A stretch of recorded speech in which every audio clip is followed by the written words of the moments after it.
What's up, everybody? You're tuned in to the Freestyle And Mo.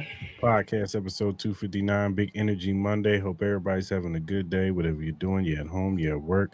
Appreciate y'all tapping in. You're living in, you're listening on the playback. Leave a comment in the comments section. We want to hear from you too. We got a lot of stuff to speak on. Big trades going down in the NFL as we speak. Also, some another anticipated trade possibly going down today too. We have some NBA conference finals and finals preview. We know who's going to be the Spurs and the Knicks, so we're going to talk about that. Also got some hot and heavy WNBA storylines going down right now. But Mhm. Maul's favorite player in WNBA right now, Mhm. and Caitlin Clark. Yep. Um, Yep. also got some boxing news and some Maul's random news. So Yep. Yep. also, Mr. Jay Z stepped outside. He's Yeah. giving out Yeah. shots. Yeah. But before we get into that, Mo, how you feeling, man? Feeling good, man. Man, let's just go ahead and just cancel the NFL season, man. It's up. It's up. it's up. They Thanos snapped that shit. Yeah, they did. They did. Let's go ahead and talk about it, man. Miles Garrett is officially going to be a Ram. He is being traded to the Rams for Jared Verse, a first round pick, and they still working out other compensation. So I'm pretty sure there'll be other first round picks and other picks available involved into this trade. Um, we all know the Rams. They're not afraid to go get players to ensure themselves of trying to get a Super Bowl. They've done this before when they won the Super Bowl last time. They'll trade picks. They'll get rid of because they feel like veterans are a better way of getting to that Super Bowl. More surefire players, as you would say, than hopes and dreams on a prospect that you see the possibility of this player, but you don't you're not sure if this guy's going to be the one to get you over the hump. So they pretty much upgraded their defensive line with Miles Garrett. Shout out to Jared Verse. It's not that he's not a talented young player, but he's not Miles Garrett. So Mhm. and Miles Garrett, and then Jared Verse, he gets to refresh, get a restart over with Cleveland. He is from Dayton, Ohio, so this is pretty much him going back home. So he could restart in Cleveland and possibly, get it going out there. Um, he did have a little bit of a down year last year, so hopefully he could, a new change of scenery could help him out. So when you heard about this trade, when I told you about it, what was your initial thoughts, sir? My initial reaction was because I didn't know. I was in the process. I had like a chiropractor appointment, so and handling some other things before I got on the show, and then next thing I know, I get a text from one of my good friends here, Chris. You know what I'm saying, my brother, talking about all the Rams. Might as well just give Rams a chip, something to that extent. And I was like, for what? Like, I know they got a good team, but I wasn't expecting nothing like this. And next thing you know, he telling me they traded for Miles Garrett. I'm like, I started laughing, bro. I was like, nah, get the fuck out of here, dog. Ain't no way, bro. Ain't no way, because I'm trying to figure out like how do they have all these assets from Miles Garrett? Because in the sense of we can go back to the Max Crosby trade, the initial deal was 2 first round picks. So I'm over here trying to think of what amount of capital are the Rams going to have to give up to get said Miles Garrett? We were talking about in the range of maybe 3 to 4 first round picks for probably the best defensive player. Like if you could get 2 for Max Crosby, and everybody knows Max is my god. I love Max, but we all know Miles Garrett is probably the best defensive player in this league. You would assume you have to at least get at least 3 first round picks, maybe even 4 if you really want him that bad enough and feel froggy enough to do it. I'm like, what assets remaining do the Rams have? You already gave up a lot of assets for Trent McDuffie. You signed Watson. Then on top of that, you use some assets for Devontae Adams. You know what I mean? Like you use some assets for Matthew Stafford when you traded for him and stuff like that. I'm like, the cap, how much money Miles Garrett is probably gonna go towards that. I get it. They restructured his deal to make it more tradable friendly. But my God, how much, like, brother, like, I'm gonna be honest with you. the Rams do not win this Super Bowl, this might be the biggest failure in the history. This is a God squad. This is literally turned into, the Rams have turned into the Golden State Warriors. Obviously, they're not coming off like multiple Super Bowl winning championships, but in the sense of roster building, you literally put in, this is like literally KD going to the fucking Golden State Warriors with Steph Curry, Klay Thompson, and Draymond. You added Myles Garrett to Matthew Stafford, Puka Nacua, Kyron Williams, Blake Corum, that defense, Trent McDuffie, like the list goes on and on. You know what I mean? You still got Young, you still got, some other guys on there. You did trade Jared Verse. Obviously, we got to see. I know they traded their first round 2027. I'm assuming it has to be one in 2028. I'm assuming it has to be more on top of that. But my God, Myles Garrett added to this. Like, I feel bad for Sam Darnold. I feel bad for Brock Purdy and shit, because like, bro, it's gonna be rough season, bro. Like, honestly, barring injury, barring Puka Nacua doing something stupid, obviously Devontae Adams,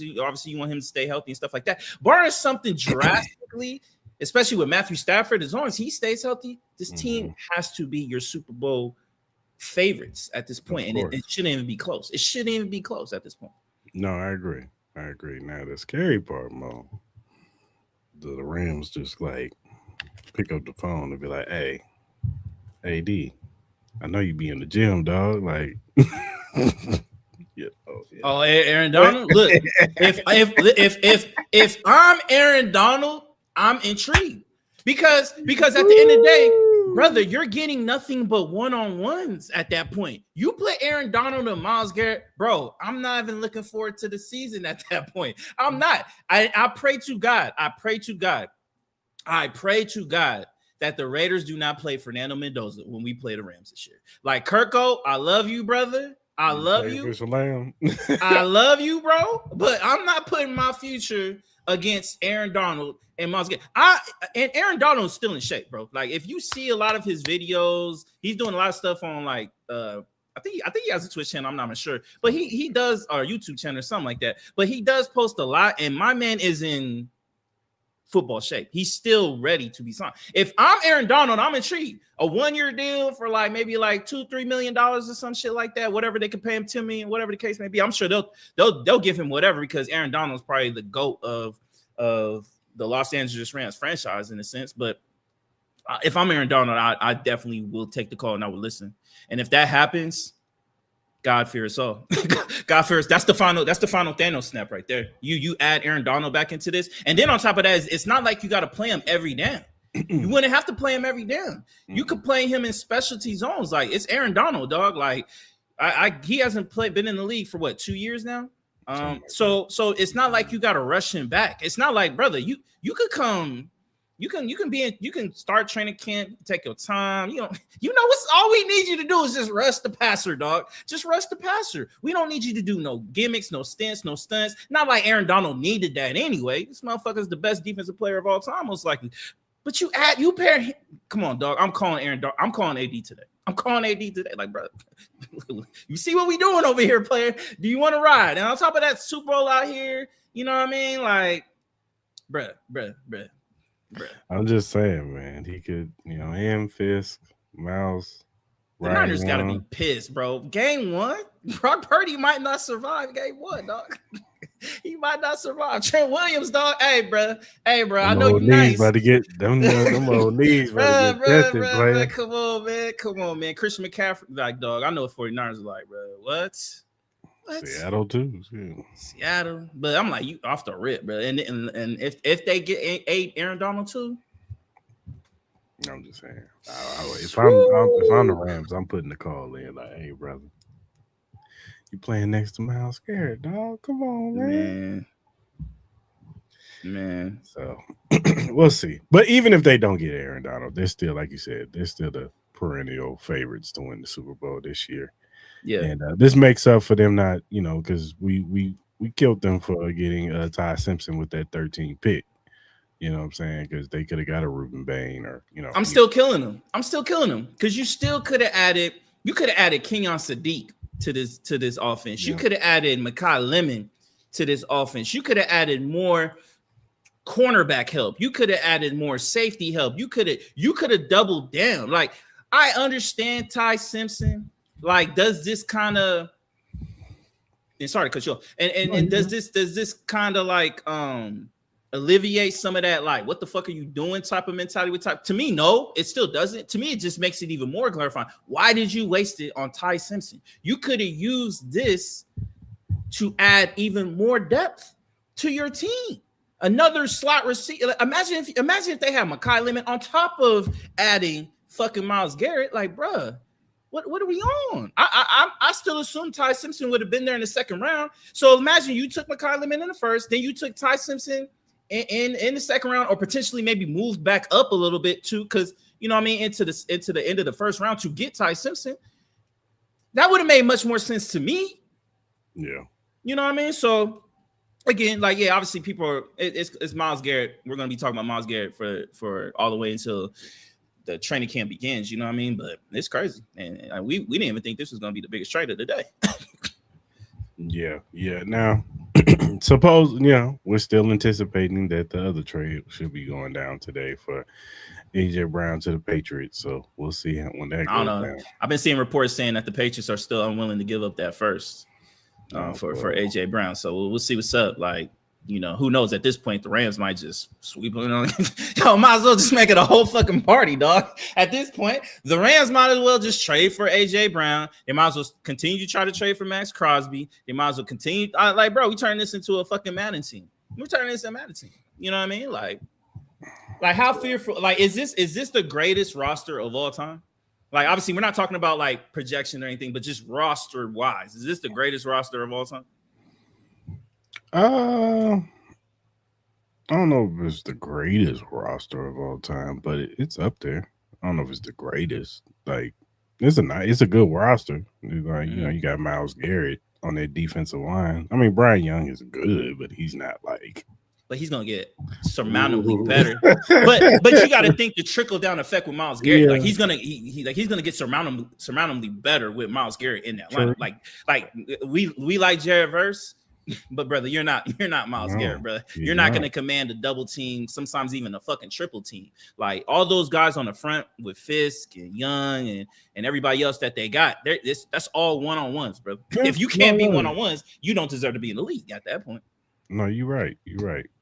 Now, I will say the secondary has gotten, Trent, Jalen Watson. Oh, yeah. You re-signed Cam Curl, who was a very underrated safety. Mm-hmm. Even the other safety they got on the other side. So their secondary is definitely upgraded to we could be looking at the end of the year and be like, this might be one of the greatest secondaries. If I'm the Rams, do I try to contact Tyreek Hill? Do I try to contact Stephon Diggs? Like, yo, y'all see what we doing over here?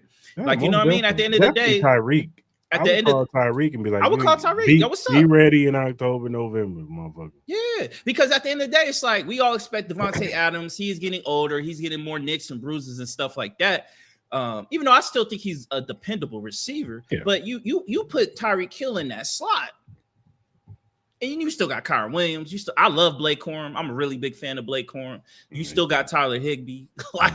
like at the end of the day, like, what is their true weakness? Is it still technically their O-line? Is their O-line still technically like their biggest weakness after everything at this point? Yeah, because I don't even know who they left. They re-signed. I know they signed somebody, and I'm sure a couple years ago they re-signed their left tackle. He was actually solid. But the rest of that O-line, it's a solid O-line. So So it was like, obviously we did our projections earlier. Does this change how many wins they get with this? Do you think they have an opportunity to go undefeated? Nah, there's always going to be a game where they slip, and then if they wrap shit up, you know what I'm saying, by a certain time. No doubt. They're gonna put the starters out there. That's gonna be a loss right there. So even if it's 15-2 or 16-1, whatever, it's gonna. So where do you have them at now with Myles Garrett being added to this? 15-2. You got 15-2. Mm-hmm. I got 16-1 though. I got barring hell, bro. 16-1, bro. I get it. They're gonna be kind of like the because the thing is like this defense is like excellent. It's good. It's just sometimes I always think on, everything looks good on paper, and I'm not saying that you're wrong for this. I'm just saying like football shit happens all the time. Nigga. I hear you. It's I hear always you. a super. Even out they look good on paper, even if they're playing well, it's just always a game where I got Matthew you. I got Stafford you. might not Nah. have his stuff. Miles But he don't Garrett, need. But the thing is, Miles this Garrett might team, not have it this game. this Like I feel something you. might happen. But the thing is, like, okay, let's say Stafford doesn't have that game. That defense is still gonna keep you in that motherfucking It game. is gonna keep you, but they get Like, tired okay, too. okay, let's say Miles Garrett, you know what I mean? Them they get slowed down a little bit. You don't think Puka and Devontae and Kyrie Williams and Matthew Stafford can't? I get it. Football's football. We see some of the weirdest shit of all time. We know them putting this roster together doesn't. I know I'm joking in the sense of like, yeah, like undefeated and season's over type shit. Because we all know NFL, like anything could fucking happen. Like the Rams and all these teams could be better. And then next thing you know, we'll get like the fucking Saints in the goddamn Super Bowl or some shit because like everything just went their fucking way. You know what I mean? But at the end of the day, it's just, you know what I mean? I feel like the NFL is kind of crazy right now. When I look at both leagues from NFL and NBA, it seems like the NBA is kind of going more into like the NFL model in a sense of like cap restrictions, trying to limit movement, trying to keep players on teams and stuff like that. While the NFL is kind of going in the opposite direction, where we're seeing more big name trades, we're seeing more headline movement as far as like during the trade deadline, during the off season. Like we're seeing like big transactional things that we never used to see on a consistent basis, like we're seeing in the NFL. So it's kind of interesting to see how both leagues are kind of going in opposite directions when it comes to like free agency trades and transactions and stuff like that. Yeah, for sure. We're gonna see though. We'll see. Like I said, like I said on paper, it definitely looks great. Like I said, they should be the favorites going in, like going into this season for sure, for sure. Mm-hmm, mm-hmm, mm-hmm. All right, man. Let's get into the NBA. Talk about the conference finals, and then we'll preview the finals. No, absolutely. Obviously, everybody knows we had the big game 7 on Saturday night. Oklahoma City Thunder versus the San Antonio Spurs. Really good game, really good game. Spurs pretty much were in the lead for majority of the game, minus a little bit. Heading into the third quarter, Spurs ended up winning 111-103. Victor Wembanyama, he had 22 points, 7 rebounds with 2 assists. Nothing crazy, but you can kind of tell the impact that he had, especially on the defensive side. Numbers may not tell it, but you can kind of see Julian Champagnie, he had a huge game. He had 20 points, 6 rebounds. De'Aaron Fox, he threw in another 15. Stephen Castle, he had 16, 6, 6, and 6. Keldon Johnson, he had a big game off the bench, and Dylan Harper, he had a big game off the bench. As far as like the Oklahoma City Thunder, Shea, you know, he put up an MVP style performance with 35 points, 9 assists. Cason Wallace, he had 17 points. Alex Caruso, Jared McCain, Jalen Williams, they all contributed, scoring double digits. But the big conversation, obviously, was Chet Holmgren. He only scored 4 points, 1 from 2 from the field goal. Really was pretty much just a no-show, complete no-show. What were your kind of impressions watching Game 7 and everything? Are you surprised with the results or anything like that? What's your overall talking points? No, I like I said, I picked the Spurs to win this game. I expected Wemby to come out and have a big game, and he did. You could tell he wanted it a little bit more than what they wanted on the Oklahoma City Thunder. They came out firing early, and man, you know, shout out to the Spurs, man. They're a young team, and him and Castle and all those boys, they came together and rallied and showed that that they were the better team. So uh, I wasn't surprised by the results because, like I said, I picked the Spurs to win it in 7. So Nah, man. I'll say this. Am I surprised that the Spurs won? No. The only thing that made me a little bit, obviously, they were the healthier team compared to what the Thunder had to deal with. Obviously, they didn't have Jalen Williams. They didn't have AJ Mitchell, 2 of their big guys. That obviously helps Shea with the backcourt responsibilities and stuff like that. The only thing that made me a little worried, it was just kind of like the youth of this team. They are still going through first moments as a group together, as far as like the level of basketball that they have reached as far as like making it to the Western Conference Finals. So that was the only thing that made me a little bit worried, was how would they respond on the road. Obviously, we saw the last couple games where they just did not play very well. They weren't shooting the ball very well. They look apathetic. It just looked like the moment was just getting a little bit overwhelming in a sense. But you kind of saw the maturity of the Spurs team as we kind of went along with this series, and I'm truly impressed with everybody on the Spurs. I'm truly impressed with Victor Wembanyama. He's like, obviously, I think he's officially the face of this league. Obviously, I know a lot of people want him to win the ring, but Wembanyama has all the characteristics of that. He has that kind of like, you either gonna, I think in a year or two, you're either gonna love Wembanyama or you're gonna hate him, because this man is overly confident. He knows who he is as a basketball player, and he loves playing the villain role. Like, he's not scared of that moment. You know what I mean? So I think it's gonna be even bigger as he kind of goes along. As far as like the Oklahoma City Thunder, I'll say this: Shai Gilgeous-Alexander, standing ovation to you, my brother. Like, there is just nothing bad I can say about him. I know, like, throughout this whole entire playoffs, I thought he was getting unjustly crucified over, you know, the foul baiting and all that other type of shit. I think people are overblowing that whole situation. Like, if you've been watching NBA basketball, this has been happening since basketball was generated. I guarantee you, if you look at videotape from Kareem Abdul-Jabbar, Magic Johnson, Larry Bird, all Michael Jordan, all those guys who are the greats of the greats, they all did foul baiting, bro. That it was part of the league, it's part of playing basketball, you trying to get to the line. So I don't want to hear anything bad about Shai Gilgeous-Alexander, especially what he had to go through in this series, not having his backcourt run mate with Jalen Williams and obviously AJ Mitchell, who has been progressively getting better as an NBA basketball player, opening up a lot of eyes, especially in that Lakers series. There's nothing bad I could say. Chet Holmgren. Chet fucking home. My God, my brother. Like, you literally showed your ass this whole series. Like, the whole conversation piece was just pretty much how much Wemby hated you and kind of the rivalries that have been boiling up to this point. Like, we've seen the kind of animosity that you two have towards each other. You knew this freight train was coming at you, and yet you look like you were the younger player not ready for this moment. Like, Victor Wembanyama came at your head and you literally cowered. We literally watched you in a game 7 pass open looks. We literally saw you scared to attack the rim. We literally saw you getting dominated while you're supposed to be this elite defensive player. You're getting dominated to the point where you're getting pulled from the game. Brother, you're about to make $50+ million coming up these next couple of years. You are supposed to be the second best player next to Shai Gilgeous-Alexander. No disrespect to Jay Will. You are supposed to be the second best player on this squad. And you literally gave this team nothing the entire series. Nothing. That might have been, you are on levels of James Harden of not showing up for big games. Let's take this into account. Let's speak facts about this Oklahoma City Thunder team, which this team I really do like. Chris, I'll tell you this. I'm going to ask you this question. If Tyrese Halliburton does not get hurt last year, do you think the Thunder win that series? Yeah, I still think they win. You still think, though? I don't think so. Because in that game 7, if people do not remember, Tyrese Halliburton was busting everybody's ass in that fucking game.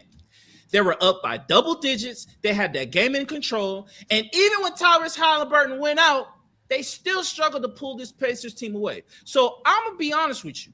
If this Thunder team, who has been rightfully so projected to be this undeclaring dynasty in the NBA that was going to be this freight train that no one will be able to get over through, I think that's been falsely assessed.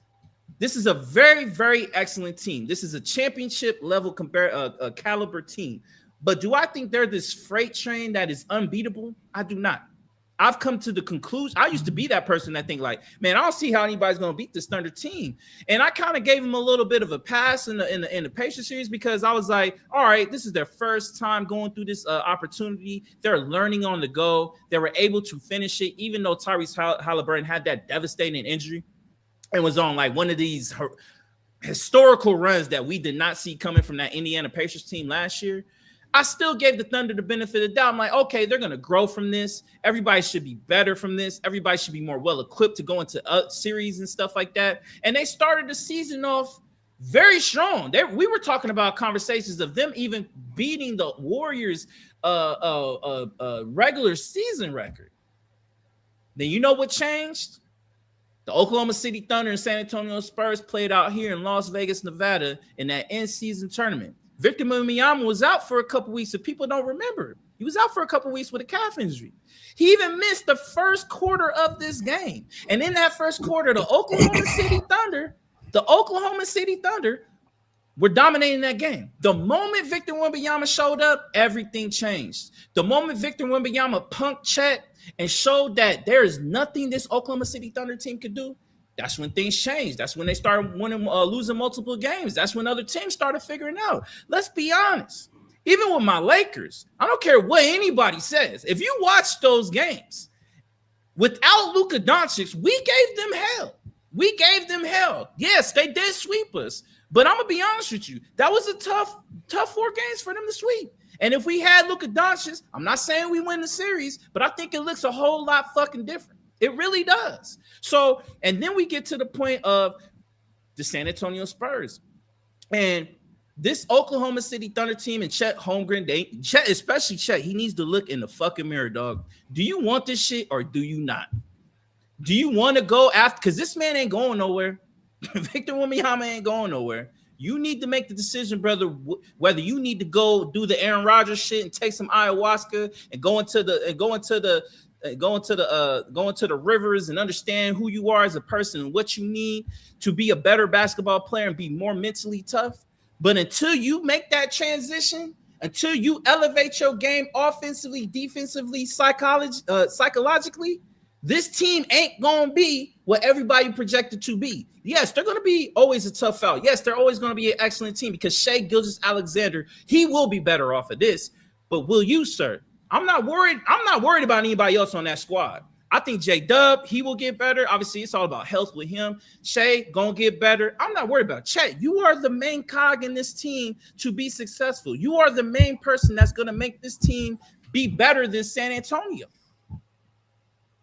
So it's going to be a lot of hard conversations in Oklahoma City about Chet Holmgren, man. It really is, from the front office to himself as a man and as a basketball player. How bad do you want it, sir? How bad? Because you literally embarrassed your whole team. You literally embarrassed yourself, and people will look at you way different going forward now until you change that perception about who you are as a basketball player. Everybody's going to try to punk you, brother, and you allow people to punk you and show that you can be punked and that you could be fought off your game just by basic tactics, brother. And it's not looking good for you. It's not looking good. Can I ask you a question? Yes, sir. Is there a world where the OKC could trade for Giannis? I think there is a world that would. Now, obviously, there's got to be some factors that go into that. Obviously, you got to figure out the contract situation. It will be a little bit tough because the Thunder are going to have the most expensive roster in NBA franchise history.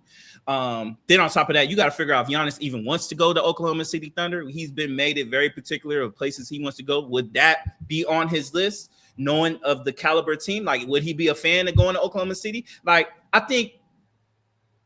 don't know if he still wants to be in small markets. I think that's another good question. But yeah, I think there is. It's going to be interesting to see what they do. So let me ask you this: would you pull the trigger on this trade? Chet Holmgren, Harrison, how you say his name? Yeah. Mm-hmm. Case and Wallace, 3 firsts and 1 swap. For just Giannis Antetokounmpo? Yes. I think that's too rich for my blood in a sense because Giannis is an older player. I love Case Wallace. I think he's going to be kind of that guy that could replace Lou Dort because they got a lot of questions as far as like their offseason moves and who they want to keep. You know, I mean, there's a lot of stuff that I'm about to get into talking about their offseason. But I think that's just a little too rich for my blood with Giannis Antetokounmpo. If you're telling me just Chet Holmgren, maybe another piece I'm not sure, depending on the contract situation. And if you want to throw in 2-3 first, all right, that's something I would do. You know what I mean? But as far as like trying to, get rid of Case and Wallace, I'll probably would throw in Isaiah Hartenstein. Well, I think you got to keep one. I think you got to keep Hartenstein. Like if you want to throw somebody in there, maybe Lou Dort, because I could see other players fitting into his role a lot better. So maybe you could do a Chet Holmgren, Lou Dort, a couple first rounds, then to me, that's more of my likability. I would rather keep Case and Wallace than Lou Dort because I think Case and Wallace is more of a consistent 3-point hitter. I think they're both great defensive players, but I think Case and Wallace is the better offensive player. So I would lean more towards keeping Case and Wallace and then maybe throwing Lou Dort in that situation. Okay. Push.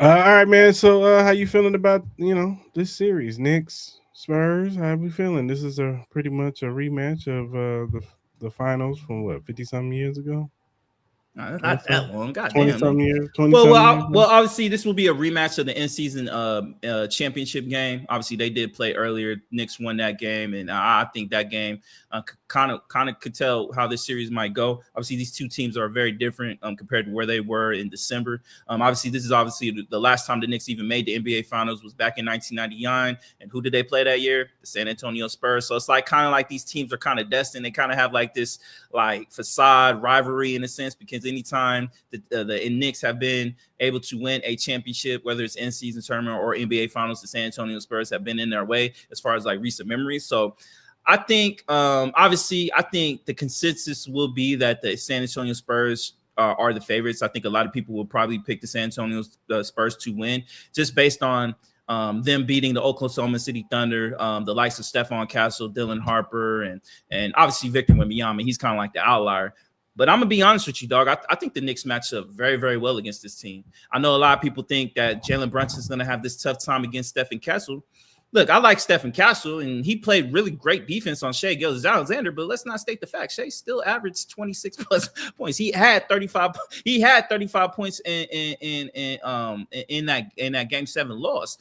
There have been many moments where the San Antonio Spurs, they could have lost the series. I think if Oklahoma City Thunder are healthy, if you got J-Dub, I think this series looks a little bit different for sure.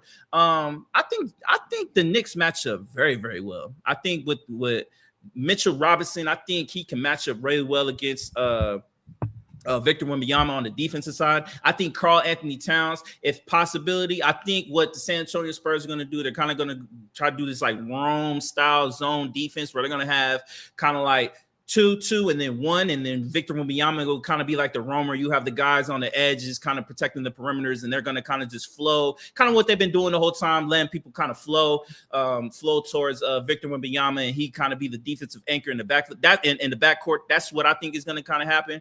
But I think with the likes of Karl Anthony Towns, I think he's a big X factor along with Josh Hart. Karl Anthony Towns could be that player that could get Victor Wembanyama in foul trouble, even though Karl Anthony Towns tends to do dumb fouls and get foul trouble his damn self.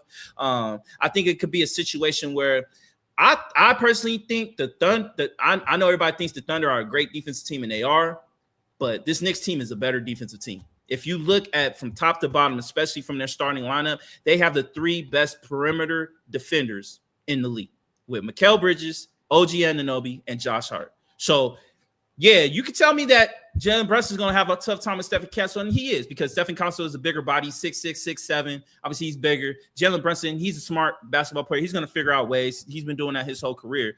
But what's it going to be like when Josh Hart's on Stephen Castle? What's going to be like when Mikal Bridges is on Dylan Harper and all these guys? They got better defenders on that other end. You got Mitchell Robinson who can match up and play up with Victor Wembanyama. Let's not get it twisted. That the New York Knicks bench is deep this year. They got players. You got Landry Shamet, you got Jordan Clarkson, you got guys that can actually play, along with the San Antonio Spurs. You got Mike Brown going up against the young head coach guy. This is still the San Antonio's first go around, and I get it. Everybody's gonna be enamored with Victor Wembanyama and what he can do. But I'm gonna be honest with you. I'm taking the Knicks in 6. And I'm gonna be honest with you. I would not be surprised. If the Knicks win in 5. I'll be honest with you. That's how I personally feel. Just because I think this Knicks team matches up very, very well. This is their best opportunity to do it. And this is your best time to beat the San Antonio Spurs coming off that gruesome 7-game series. And the youth of this team going into the NBA Finals, I'm taking the Knicks in 6. That's what I'm going. What you got? I got Spurs in 7. I just think that at the end of the day, no, look, shout out to the Knicks. They are a well-oiled machine. I think Mike Brown brings a defensive paralysis to this team that, not to say they didn't have that with, what's your name? What was the coach? Greg Popovich? No. Oh, you talking about the Knicks? Oh, Tom Thibodeau? Tom Thibodeau. But I think that, Mike Brown does a better rotation, making sure guys are more fresh. on this team. Our complaint with the Knicks in the past was he was wearing them down. You know what I'm Yeah. saying? He wasn't utilizing his bench. Mike Brown utilizes his bench way more. So it's gonna be a dog fight. I don't see no dominance. I see a dog fight to 7, but I just think the X factor will be Wimbyana. I think he's gonna take over certain games, and I think that it's gonna take him to game 7, and Wimby he'll be the Finals MVP. I'll say this, brother. If Josh Hart and Mikal Bridges and this team is hitting like they've been hitting these last 3 weeks, San Antonio Spurs haven't. I'm sorry, Knicks are winning in 5. Knicks are winning in 6. At the least, at the most. I'm being honest with you, brother. I'm being honest. Note it down, brother. Note it down. If Josh Hart and them are hitting, it's gonna be tough. It's gonna be tough for the Spurs. I love Victor Wembanyama, I do, but again, like they're beatable. Spurs are beatable. They are beatable. They are beatable, bro. Like everybody wants to talk to me. Not saying this is you, but a lot of people want to talk to me like the Spurs are like this unbeatable team. That's when people start. We forget what the Knicks have been doing to motherfuckers. They've been busting motherfuckers' ass by 40 and 50. I don't care what you say. Everybody's gonna say, "Oh, the East was weak" and all that. Let's be honest. The Thunder got away through some shit. The Spurs had a hurt Anthony Edwards the first round. Like who they playing in the first round? No one cared about who they played. The Portland Trailblazers in the first round. What are we talking about? People got to stop acting like the West was this ungodly like run. It wasn't. Both of those teams went through hurt teams. Thunder went through the Suns and then the Lakers, who didn't have Luka Doncic. The Spurs went with the Trailblazers, who are a young team who weren't even meant to be there. And then they got a hurt Anthony Edwards. And then Dante DiVincenzo tore his Achilles. Let's not forget this. And then on top of that, the Spurs beat the Thunder without J-Dub for the most of the series and AJ Mitchell without the last 4 games. So let's be mindful that Victor Wembanyama, he's a special being, but he's had a lot. He's had some duds in these playoffs. So let's understand who the Knicks are, man. Let's not be disrespectful. Not saying you are, but let's not forget who this Knicks team is. This Knicks team is a very smart team. Minus Karl Anthony Towns with the fouls, but they're a smart team, man. Jalen Brunson, don't keep playing with these boys, dog. Keep playing with these boys, bro. I'm telling y'all. It's gonna be an amazing series, though. I can't wait. For sure. Oh, and then we can go. I was gonna get him. We good. You sure? Yeah, we good. I kind of talked about it. I was gonna do my off-season stuff, but with the Thunder, but I kind of hit everything when we're talking about the Thunder. All right, for sure. All right, we're gonna take a quick commercial break. We'll be right back. Introduce yourself to Magnet, the ultimate sports drink. Are you ready to take your performance to the next level? Do you want a sports drink that eliminates the muscle cramps and fatigue when working out or training? Meet Magnet, the sports drink designed for athletes who refuse to settle for mediocrity. It's power-packed electrolytes and rehydrates and restores balance with their scientifically formulated blend with magnesium that fights fatigue and boosts endurance. It has natural ingredients made with real fruit extracts and no artificial colors or flavors because your body deserves the best. It has delicious flavors like mixed fruit and watermelon that keep you revitalized and ready for action. It will boost your performance with essential vitamins and minerals. Magnet fuels your workouts, helping you crush your goals. Join the Magnet movement whether you're training, competing, or simply staying active. Magnet is your go-to refreshment for peak performance. You can order it now on our direct link at drinkmagnet.com. Also, use promo code Cris and Mall to get $5 off your purchase. So don't wait. Again, that promo code is Cris and Mall to get $5 off your purchase. Get Magnet, push your limits, fuel your passion. Shout out to us, Magnet Sports Drink. All right, man, let's get into the WNBA player. Let's do it. All right, man, I'm going to play this clip and play a few clips. It's about Miss Caitlin Clark. This is from the game, their last game. I think they were playing Golden State Valkyrie on Saturday. So this is an exchange between Stephanie White, head coach Stephanie White, and Caitlin Clark.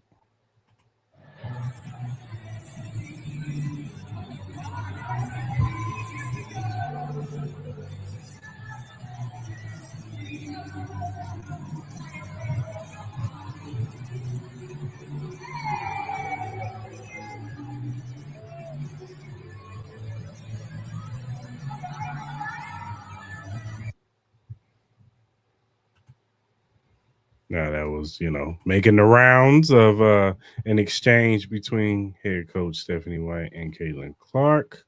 Now I'm gonna play this clip.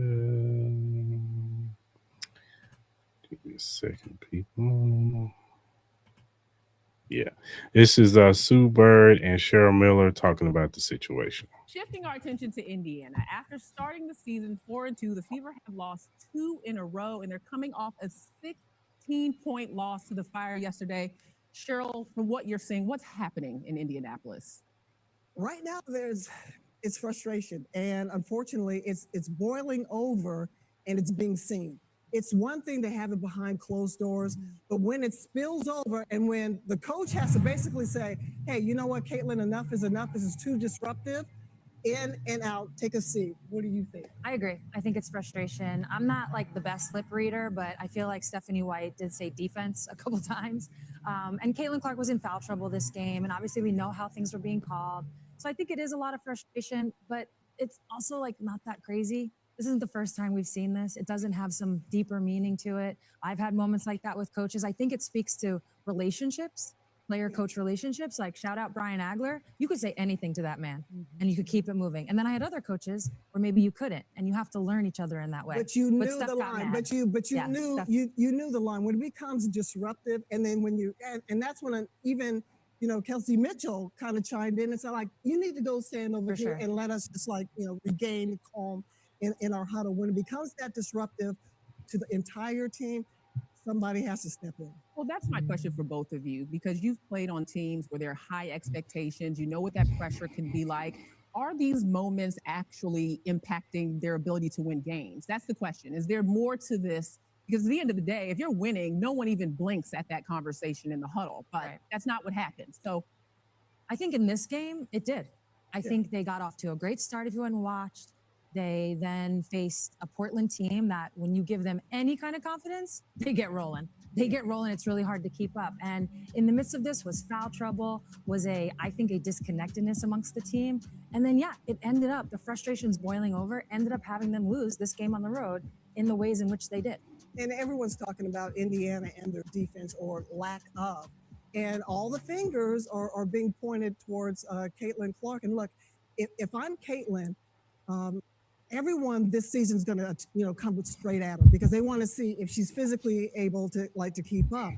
She is, but now people are turning the corner on her, saying that she, we can get past her, we can score on her. So now, like I said, if I'm Caitlin Clark, I'm going to take this personally and do something about it. Yeah, what does need to happen in Indy for them to get back on track? Oh, specific to what we're talking about with Caitlin and kind of getting ISO'd, that's been me. I've experienced this. I'll tell you exactly what I did. I went and I learned every single tendency of every single player I was going to be guarding because everyone has one thing they don't want to do, and you got to make them do that thing. Okay, so that was Cheryl Miller and Sue Bird talking about the situation. And then I want to just bring this last one. This is Shannon Sharp, Ocho, and Joe. Them talking about the situation too. A bad thing to me, fellas. It happens from time to time. When you policing players, this is what comes with it. And if you can't police your best player, bro, then it's always going to be a problem. But the problem is, Joe, this is not isolated. It's every night. She doesn't play defense. And she got some. Why are you trying to drop a play offensively? Guard your man defensively. Bro, look, y'all know me. I've been on Caitlin and been in Caitlin Clark's corner. But enough is enough now. I'm tired of her behavior. I'm tired of the shoving. I'm tired of the elitist. I'm tired of the entitlement. Enough is enough. Play basketball. Yeah. She's not holding up her end. And I love Stephanie White for this. It was a very similar situation where LeBron was trying to draw up something when Ty Lue first got the job. And Ty Lue said, I got this. Right. Gotta let them know who's in charge.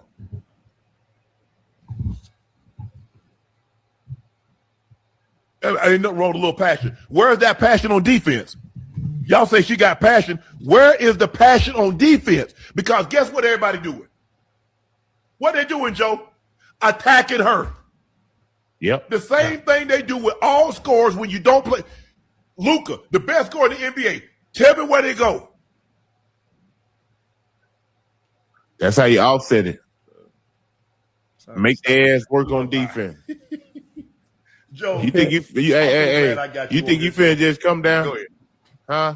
You think you finna just come down, average 25, 30 points a night, and ain't gonna have no pushback on defense? We finna make your ass guard. What? We gonna make you work, man. We gonna seek you out every time. I love the fact that, Joe, that you're on here and you get it. What a lot of times I don't think people get, and people are like, oh, I love passion.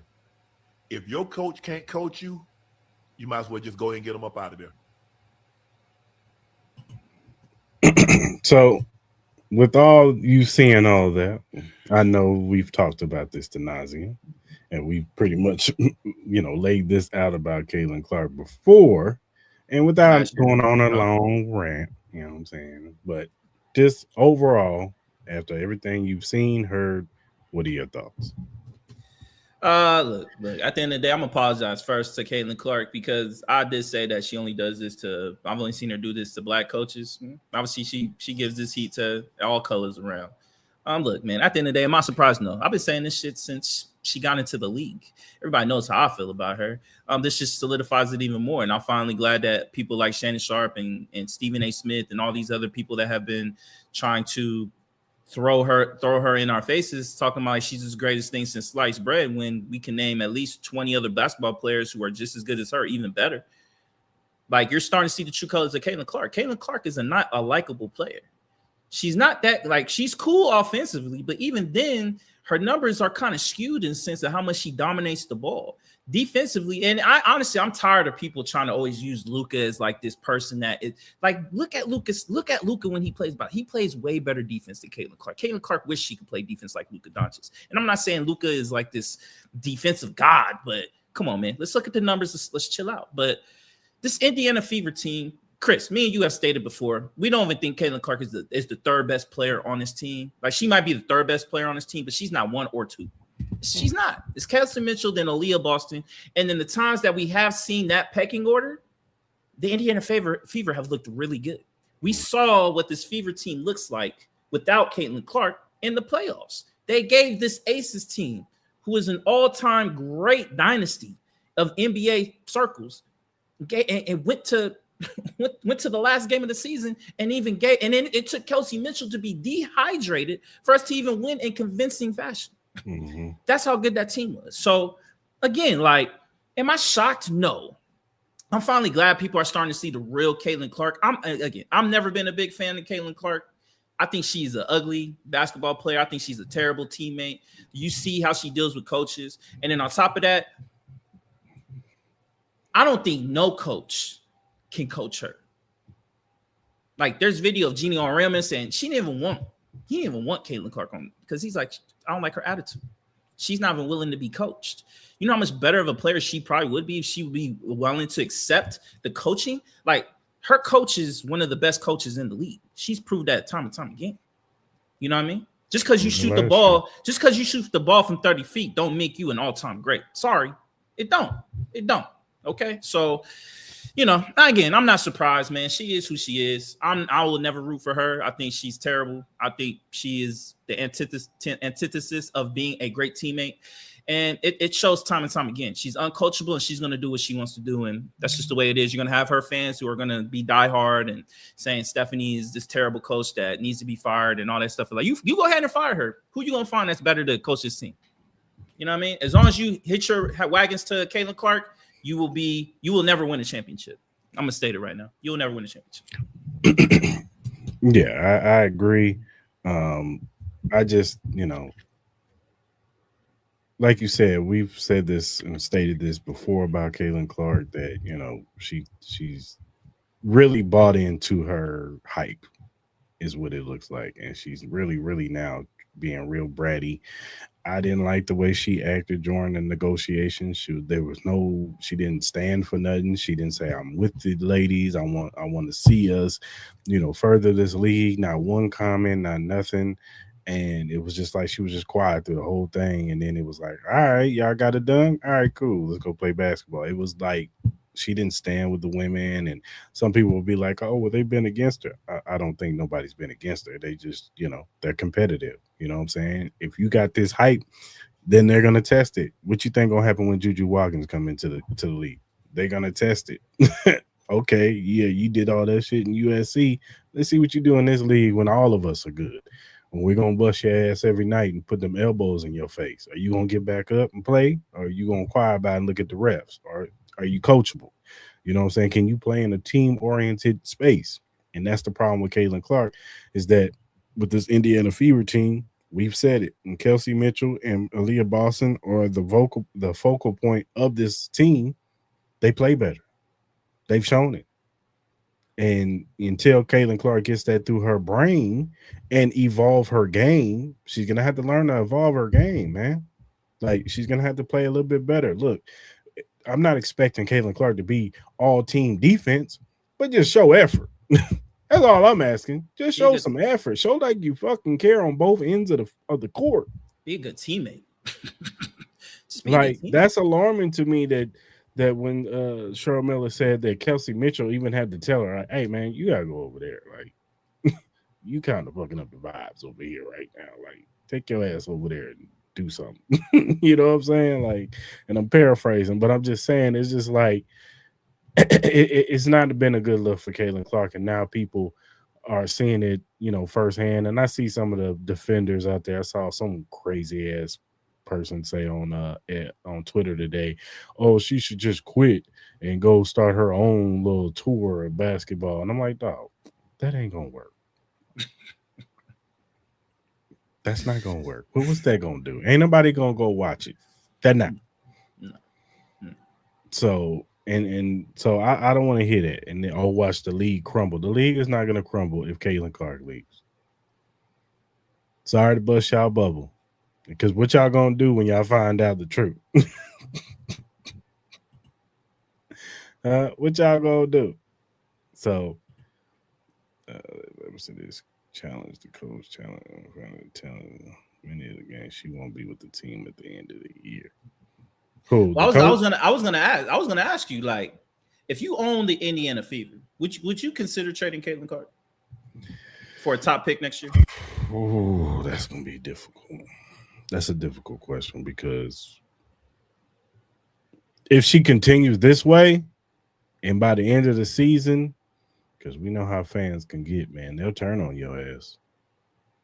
Not in Indiana. They love her too much. They love her too much in Indiana. They worship her draws, dog. If those white folks in Indiana worship her draws, bro. Because they still was in the, because if that was the case, they were still in attendance last year when she got hurt and she wasn't on the court. Kelsey Mitchell and Aaliyah Boston was out there. They were still showing up, showing support, and because they're winning. They're winning. Yeah, they're winning. Yeah, like, they're winning, of course. Yeah. But I'm just saying, like, even with the winning, if they were really just Caitlin Clark fans, or we just here for Caitlin Clark, they wouldn't fucking care. They would be like, whatever, I'm waiting for Caitlin to come back. You know what I'm saying? Like, but I don't know. I mean, it'd be an interesting conversation. Because maybe I wouldn't be surprised if Caitlin demands a trade, especially if who would want her though? Like maybe a team, maybe one of them expansion teams might take her on. You know what I'm saying? Because they would love to have that kind of. But you're gonna kill the morale of that locker room, dog. Yeah, kill them. But the team, if the owners come out and be like, "We're standing behind Stephanie White, and she's not going anywhere," and there's really friction between Caitlin Clark and Stephanie White, then that's going to be an interesting conversation. Well, we're heading to the point where I think with this Fever organization, they need to find a way to control this. They need to find a way to control, because I get it most of the times, especially with her. Like, I'm not going to sit here and be oblivious that she's not this money-making machine with Caitlin Clark. Like, obviously she is. She has a strong fan base who are going to worship everything that she does, no matter what it is. Like, I've seen people who said that Caitlin Clark is smarter than her head coach, like, and her head coach has no idea what she's doing. Like, you got people like that. Like, it's just the idiocy of the new fans that have come in with her that have made it such, like, so much vitriol in the WNBA. Like all the conversation pieces have been around Caitlin Clark have just been all negative and volatile and coddling and all that type of stuff. Like that's how all the narratives have been, and she's been eating it up. And she's been feeling herself in the sense like she is this untouchable NBA player who has created WNBA basketball. You know what I mean? Like you cannot tell her anything otherwise, that you should be kissing my feet because I'm the one. That's all she's been hearing since she's gotten in the league. I'm the one that got y'all these new contracts. I'm the one that's getting y'all these new deals. I'm the one that's gotten y'all charter flights and this and that. When you're a WNBA player who's like Asia will slap the shit out of this young chick. Are you dead ass? Are you gonna tell me you're the one? Bitch, you ain't done shit. You have not done anything in this league besides bring your fan base in that has done nothing but give the WNBA headaches time and time and time again. You got these right-wing fans. Let's be honest with you. A lot of her fans are right-winged white people. Which is crazy because she's left. But go ahead. Which is crazy. but she does nothing to. I know. And I get it. You don't want to alienate people who put money in your pockets, but there are certain instances, like all the shit that was going on with her teammates and the racial epithets and the shit with Kennedy Carter. She said a couple things, but she never really stand 10 toes down. Let's be honest. Like she'll play with the shit a little bit, but she'll never really be like, nah. Like we're not doing that. I'm not a part of that. I don't even want anybody associating me with that shit. Let's be honest. I don't. Like if you're about peace, love, and being equal as far as like critiques and love and shit like that, then cool, be a part of my shit. But if you're gonna be negative and throw racial epithets and call these girls nappy headed hoes and all this other type of shit, I don't want you even part of that, because the WNBA will always be bigger than Caitlin Clark. Yeah, would they take a little hit if Caitlin Clark decided, I'm gonna just go play overseas and I'll be appreciated more over there? I'm sure it'll take a little bit of a hit, but let's be honest, there's so many young superstars in this league that are in this league today that are bigger than her in every aspect of everything associated with the WNBA. We got generational talent that's at the doorstep currently right now with Juju Watkins. That's not including young athletes who are up and coming through the high school ranks and all that stuff like that. Hannah Hidalgo. You got the shorty from Oklahoma, the little Puerto Rican chick who be hooping. You got young girls. You got young girls from overseas. Like I could have swore I saw this like Chinese chick who's overseas who's like damn near 7 foot. Mm-hmm. It's like so. Like Caitlin Clark needs to understand, and the Fever need to understand. They need to kind of get this in the underline, because it's going to get a point in time in her career where she's going to be so untouchable as an athlete. Because, okay, yeah, you can give us 20, 25 points, but yet you turn over the ball at a historical rate.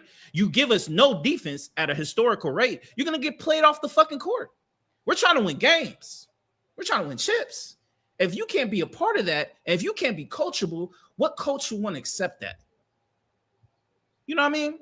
Like, what fan base outside of Indiana is going to want to accept that? What other WNBA players want to deal with that headache? Yeah. No one. I think the one player, and maybe two players, but the one player that I've seen that's, has a building relationship with her is Aaliyah Boston. So I think it's going to take her, maybe a Kelsey Mitchell, maybe somebody else to come have a. You think why isn't it working now? I hear you, but because I don't think they've had this time. I don't think they've had a sit down where it's like, look, Kate, look, at the end of the day, we trying to win basketball games, baby. Like, I get it. You've been coming out. You supposed to be the hype train and all this stuff.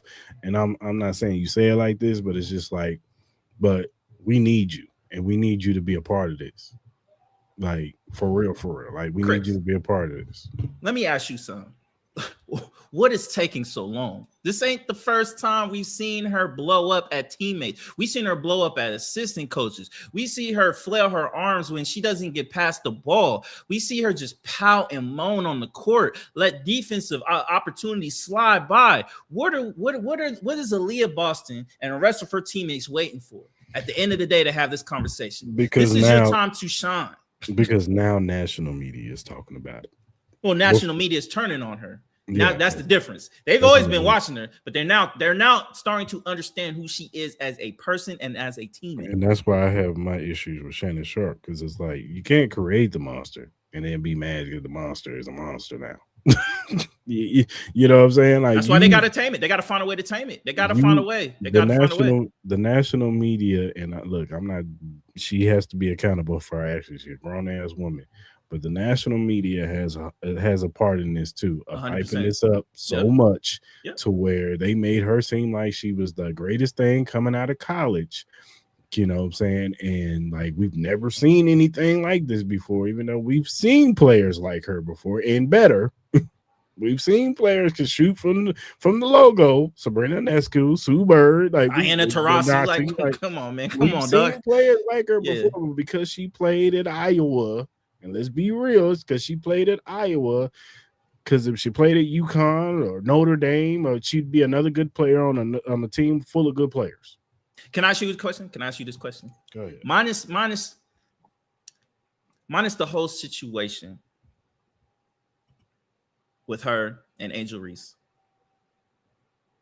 Do you think Caitlin Clark has benefited from the timing of what America has been going through with this Trump situation, this MAGA situation? Do you think more so she's benefited from the fact of just where we are historically in society, that she's benefited through this market that has elevated her more so than if in any other era or any other time she would have just been known as this really good basketball player that's came into the league that will just be an addition to this?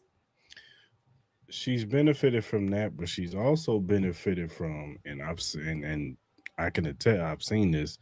It's been a lot of black people who have backed her too, and they're not MAGA. Like there's been a lot of black people who have been. Hold on. Let's not say they not, because there've been a ton of black people. Of course, they're MAGA. There have been MAGA black people, but I'm saying I've seen like men, women who still to this day who will take up for her, you know what I'm saying, and be like, oh, the coach is this and the team is that, and they wouldn't be here without her. And these are people, and I just call this a lot. There's a lot of more fans that don't watch the WNBA. Let's just call it what it is. They're just Caitlin Clark fans. And that's what they are. And that's what they came to see. And when they don't get that on the court, they're gonna make excuses for her. Well, I say the MAGA situation, like I'm not saying that it's all MAGA. I'm just saying that has been their, I think that has been their biggest swell of making her popular in a sense. Because let's be honest, before the whole Angel Reese situation, did she get talked about? Yeah, she got talked about a little bit, but it wasn't not onto the grand stages things where she was like this face that we saw consistently on Sports Center, where she was on First Take Topics time and time again. Nah, like she'll pop in here and there, but it was nothing to the drastic extreme. But then when the whole Angel Reese situation started happening, we had a lot of things going on civilly and socially with everything economically and government-wise and stuff like that. You had a lot of these black people and kind of bigging her up in a sense that it also was kind of like, yo, she's a popular player. You need to get on that bandwagon because she's super popular and she's going to make you a lot of money. That was kind of the talk in a sense. You know what I mean? That's why I kind of, in a sense, like with that groundswell that she's gotten, if she never have gotten that groundswell the way she was, if she was just on that trajectory before the whole Angel Reese situation, let's say that situation never happened and it became like she's just this really good basketball player that has her flaws coming into this league, would they still be in that same instance of like, yo, you need to prop the league on her, you need to, give her everything, you need to baby her, you need to do this and that? That's what I'm kind of asking. Probably not, because Angel Reese, at the end of the day, they try to vilify her out of that whole situation. Yeah. And that's what most people want to do. They want to use this player to villainize so they can prop up this player. And even though prior to that, Caitlin Clark was the one talking trash. She was the one doing all that. Same thing that Angel Reese did to her, she was doing it to other players. The whole "you can't see me" stuff and the chirping, and we even see it in the W now. Like she'll do a hard foul, she'll talk trash to a player, and I'm not fine with that. That's part of the game. You know what I'm saying? My only problem with Caitlin Clark when she does is that when the player get back in her face, she tries to hide behind other Or the players teammates, yeah. instead of standing on 10 toes and be like, "Yeah, I did it. So what? Let's go." Yeah, You know what I'm yeah, saying? Like, yeah. I would respect it more if she did that. But she was doing that all through college, and then Angel Reese came along, and she just pretty much met her match. Angel Reese was like, "I'm with the shits too. I'm with the smoke too." Like, Yeah, you know what I'm saying? And yeah. she did the whole thing like that, and everybody tried to villainize Angel Reese for that, and that I would say that boosted up Caitlin Clark's fan base to a whole nother level of now these people are psychomaniacs for her at a weird rate to where it's just like, all right, y'all need to calm down to a point where it's like, oh, the league needs to be thanking her and kissing her feet. And we was even hearing like her rookie season, oh man, don't foul her. And you know what I'm saying? Let her get past you. Let her score 40 a night. It was just like, what? Yeah. Like, that was my problem with Stephen A and Shannon Sharp. They making it seem like, oh, these girls is messing up their cash cow and all this other stuff. And it was just like, that don't make sense. You know what I'm saying? Now you're really creating a monster. Like, you've already created this monster, and that's why we're here now to where now Shannon Sharp, you're sitting up here saying she's entitled. She's been that. Y'all made her that way. You're one of the parts made it worse. to that. Yeah. You just Like, made it worse. Like, let's be real. Like, I don't have a problem if you want to use her as this kind of like tool to better the league. No one has said that. Like, yeah, absolutely. You want to take advantage of like you want the NBA to take advantage of Victor Wembanyama and Shai Gilgeous and Anthony Edwards. Just like I want them to take advantage of Caitlin Clark and Paige and Asia and Awa and all these young athletes and Juju when she comes in. But it gets to the point where when you start demeaning the history of this league, when you start demeaning these young women, like they should like kiss the ring that feeds you type of mentality, kind of like what Stephen A. Smith was kind of like hinting at. That's when it gets disrespectful. That's when these ladies are going to go at her even more. You're putting a bigger target on her head because it's like, oh, this is the one that I need to kiss the ring. This is the one that's created the WNBA, even though this league has been established and growing for decades and decades that had to put in the hard time. And yes, she is this big lightning rod that has helped us even exceed it even more. And we are very appreciative of that.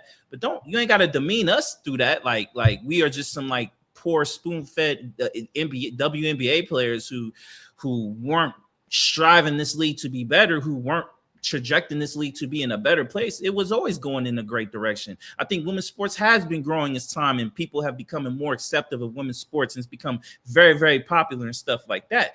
But when you put the combination of you demeaning, you're trying your hardest to find that great white hope, which I understand. You want somebody that you can identify with as a player and be like, oh, I can do this. She can do it. I can do it. You know what I mean? We all know the stereotypes of playing basketball where Black people are kind of the more dominant player, the more better basketball players, especially in NBA. There's not a lot of great white basketball players. Now you got Luka, you got Nikola Jokic, you got other players, Con Knipple and Cooper Flag and stuff like that. And I understand that. I understand. Like, we want our representation too. Like, because young Black kids, young Mexicans, Asian kids, when Jeremy Lin did his run, I'm sure inspired young Asian kids and stuff like that. You got Jordan Clarkson and Dylan Harper for the Filipino community. That's cool. I'm all for that. But again, when it comes to throwing racial epithets, when you start disrespecting the historical figures of our league and the players that have put blood, sweat, tears into this league to help it grow and help this, like, that's when I have a problem with. That's when other women in the league have another problem with. That's when it's going to start getting confrontational. You start getting the Cheryl Swoops comments and Lisa Leslie comments and stuff like that. And they're not helping her case. That was my whole thing. You're not helping her. It's just gonna, when the stuff hits the fan, like it's slowly starting to hit, it's gonna hit like a nuclear bomb, and people will be like, oh, this is what we've been rooting for. Yeah, like, we created this. So you got to own up to it. Yeah. It's just like I said. I don't know who can get to her. I don't know. Hopefully her dad does, because I know he seems like a good guy. I don't know if her dad can, because I know they said something like that she don't be listening to him. So I don't know. Fall from grace. I think that might be the only thing that might help her. Fall from grace. Because, like, she's got to understand, man. Like, if you want to win, you got to play within the team, man. And you got two good, great players on your side. You know what I'm saying? Like y'all are a really good team. Like y'all can win the chip if y'all put it together. Y'all really can win the chip. I know we Aces fans over here, and we come off as, but we're not biased. We know who can be good teams, and there's a plethora of teams this season. Yeah, there's a solid 6 teams that can win the WNBA Fever, championship. Lynx, Liberty, you know, Aces, Dream. like they all can win the chip this year. You know what I'm saying? Like this ain't no means am I thinking the Aces just gonna run through everybody. No, we've seen it early. You know what I'm saying? They've had their great games where they look great. They look great the other day. Yeah, had some games where they look bad. Yeah, no, you know for sure, for sure, for sure. But you know, shout out to the Fever. You know, shout out to all you Fever fans out there. I hope y'all figure it out. Hopefully, Caitlin Clark can get it in her head. Like it's gonna be a rough one because they got the Dream coming up, so it's gonna be rough, dog. It's gonna be rough. So, projection wise, they got some stuff to figure out, man. If they don't get stuff figured out on that defensive end, I think it's gonna be a long year for them. They're gonna have their ups and downs. They're gonna be like a 500 team. They'll win a couple in a row. They'll take advantage of the teams that struggle. But when it comes to really good teams that can offensively attack her and the lanes that they can off of her, it's just going to be a field day. It's not like teams are just like running schemes against her. It's there's one-on-one. It's just one-on-one. ISO. ISO shit. ISO shit. Straight ISO. I'm running past you, dog. Yeah. Everybody, get out the way. Get out the way, baby. Get out the way. Runaway is coming through, man. That's pretty much it. Do you think if they ran a more zone defense, it'll help her out? Again, like it would kind of. Here's the thing, though. Like, that would only work if you had, like, and I like Aaliyah Boston, but she's not like a Brittany Griner. If they had, like, a Brittany Griner back there who can, like, be, like, the physical specimen, like, blocking stuff everywhere, then maybe I could see that happening. But Aaliyah Boston, I think she still can get taken advantage on the inside to a degree. You know what I mean? Yeah. Because I just think it will cover small holes, but then it'll open up other ones. You know what I mean? Like, at the end of the day, they're going to have to figure it out. At the end of the day, she's just going to have to man up and play better defense. She's going to have to slide her feet. She's actually going to have to be like really paying attention to rotations and stuff like that. And as Cheryl Miller said, quite honestly, like sooner or later, you got to start taking pride. Sooner or later, you got to be like, nah, no one's going to take advantage of me. I'm fucking Caitlin Clark. I'm supposed to be the face of this league. I'm supposed to be the best player in this league. So start acting like it. And if you can do that, then maybe people might change the perception. Maybe me and Cris might be like, all right, she a dog. Like, you know, at the end of the day, she could be an asshole all she wants to, but if she's went out there winning games and she's out there dominating, what can we say? We gotta shut up. So it's up to her. And until she does that, she gonna get bullied, she gonna get dog walked, she gonna get abused, and she's gonna be known as the Trae Young of the WNBA. That's what she's gonna be known as. And then sooner or later in her career, when she's old enough and you got a whole bunch of young talent coming to the league, she's gonna turn into a bench role player. And then sooner or later, she's going to be a defensive liability to the point where it's just like, and a headache where it's just going to be like, all right, like, what's the point of even having her on our team? We can find a whole bunch of players that can give us 15, 20 points, that can give us 5 to 8 assists. We can find all those players, but sooner or later, the math ain't going math. And that happens to hell, it's happening to LeBron James right now. And he's technically one of the GOATs of the NBA. Like, he's in this position, and I get it. He's 42 years old, and it's a lot of different circumstances, but Caitlin Clark needs to understand this. Like, right now, yeah, it looks like she's untouchable, but there will be a year in time where there's going to be a league looking at you like, are you even worth the headache anymore? And it will come. Yeah. We'll see. All right, man, let's do our bet US short 5 picks.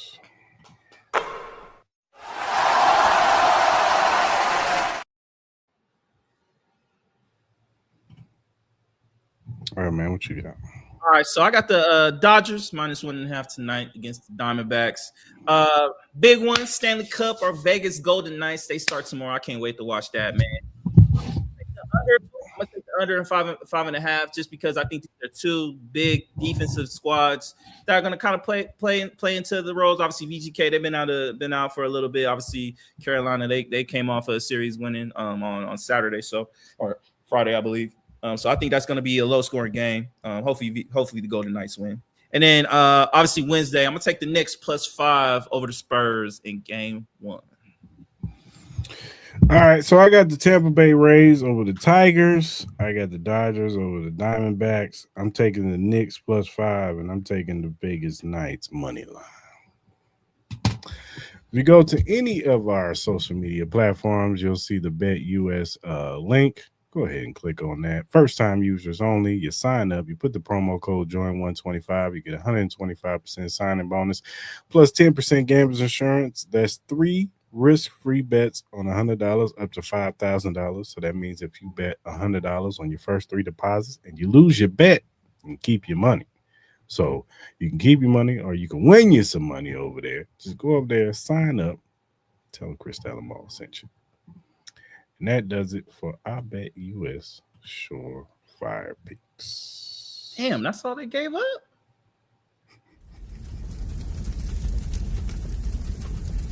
Talking about that trade, huh? Hold on. Time out. 2027. All they gave up was a 2027 first, a 2028 second, and a 2029 third. Mm-hmm. And Jared Verse. Yep. That's it? That's it. Oh my God. Who's their GM? Let's eat. Oh, shit. He the GOAT, man. AKA F them picks. That's a hell of a deal for Myles Garrett, boy.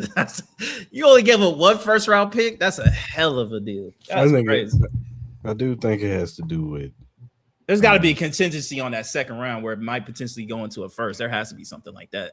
There has to be. Because there's no way you're just getting 1 first round for them. There's no way. I get it, second and third rounds. Those could be like some high end picks, but you're not giving up at least 2 first round picks for Myles Garrett. That's insane. Not get it, Jared Verse, but my God. Yeah, I don't know. Maybe they taking account of age. I don't know. How much would you be asking for Myles Garrett if that was 3 first Come on, dog. Come on, man. Come on, dog. 3 first round picks. With Jared Verse. Yes. Yeah, bro. You can kiss them. You can kiss that second round and third round. Like I would do, like at the very minimum, if I really was like, give me Jared Verse 2 first round picks and then maybe a second, and then maybe a second, and then maybe I might do that. But I'm with you, man. I'm at least gonna try to get at least 3. We start at number 1, I'm starting at 4, and we're gonna work down to 3. Yeah. You know what I mean? Like, come on, dog. That's a highway robbery, bro. I'm sorry, that's a highway robbery. I don't know, man. It is what it is. That's crazy. Shout out to the Rams. Hey, y'all, all y'all mad at motherfuckers, y'all better not use them, dog. Don't use them this year. They're off the table, bro. They off the table, bro. Don't do it. All right, man.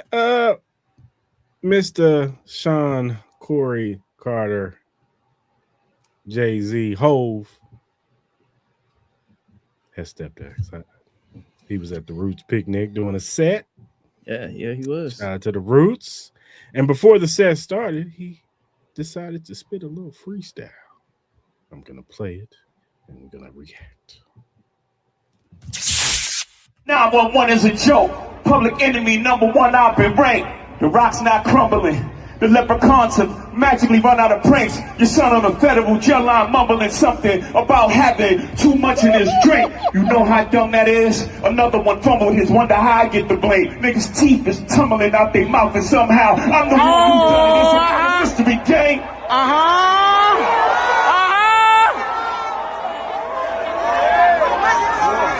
You had to cash cow and thunk it. What you punked his, I'm the one who strung the pain. That hill you can die on. It's way too much flack that comes from those planes. I'm killing them softly. What's understood don't need to be explained. You want it one way, it's the other. I still on you suckers, I'm mauling you niggas, gang. I ain't much for me, it's no how. Cancel the brunches, I remember the hunger pain. The price of the bricks going up. It's gonna cost you a beat to even say my name.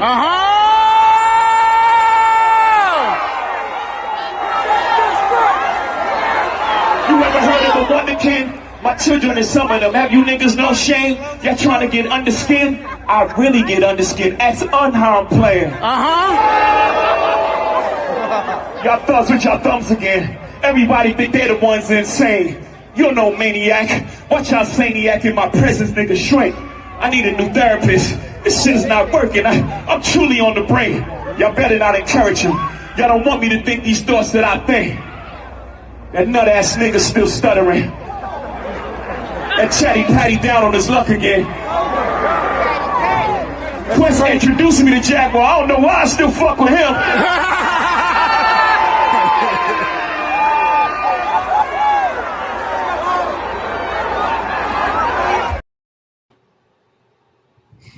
Now that was just part of it, but he also went into a soliloquy about Drake,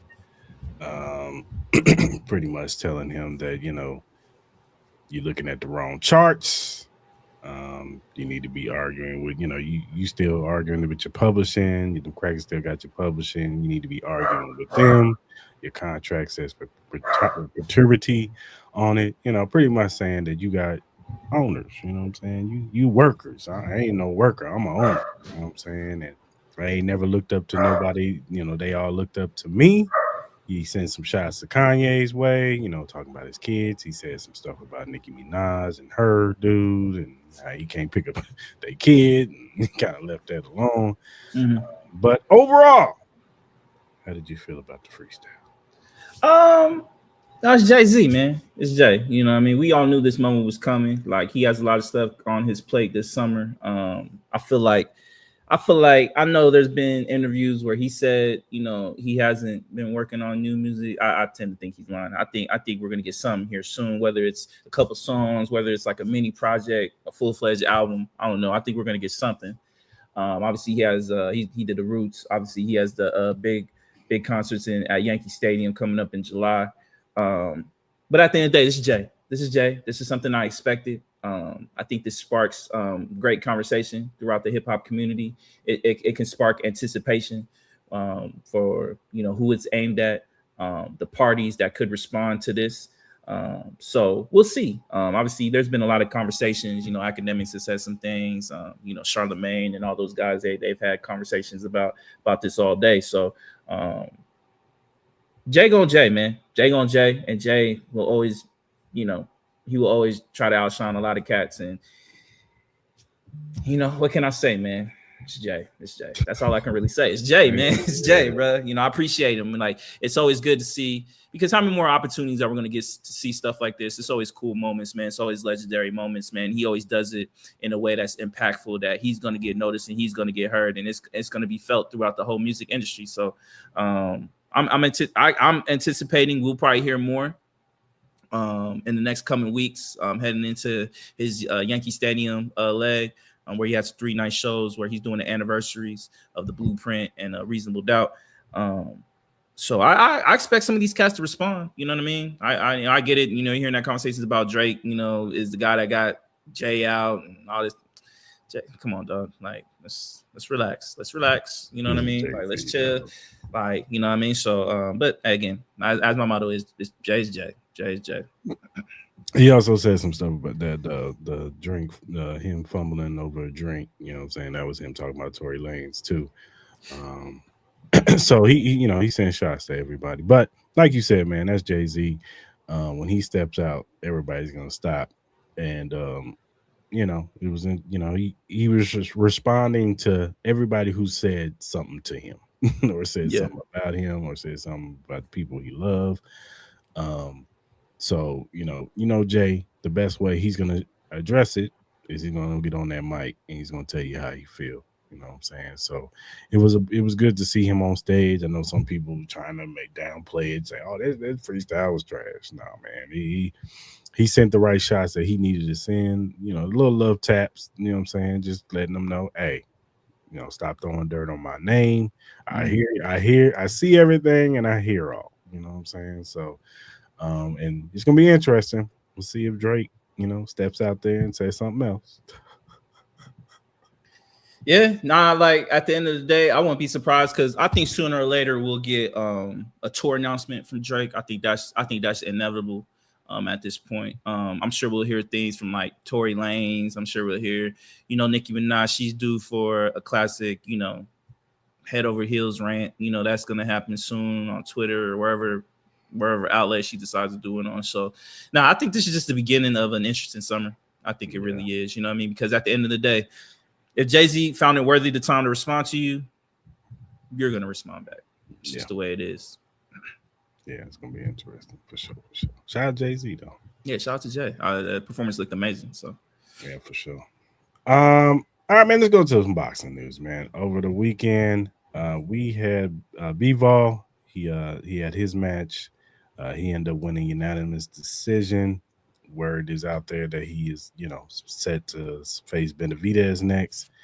Um, he looked really good in his return back. He's been out the ring, I think, for like a year now. So it was good to see him back in the ring.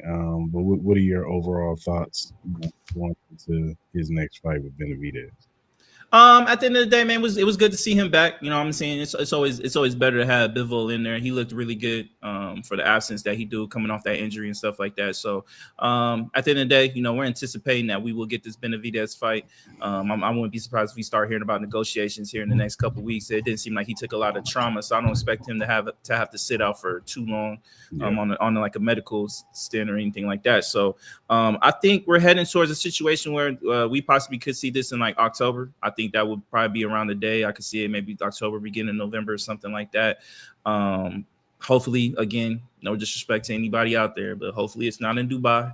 Hopefully it's in like a cool scenario, man. I do not want to see any more boxing fights in Dubai until you guys know how to properly act at sporting events, and then we can have a different conversation. But I'm just glad he came out unscathed, and we can get this fight that we seem like it should be a really good one. Yeah, for sure. Also, we had Ray Ford versus Shock Foster, which was a really good fight.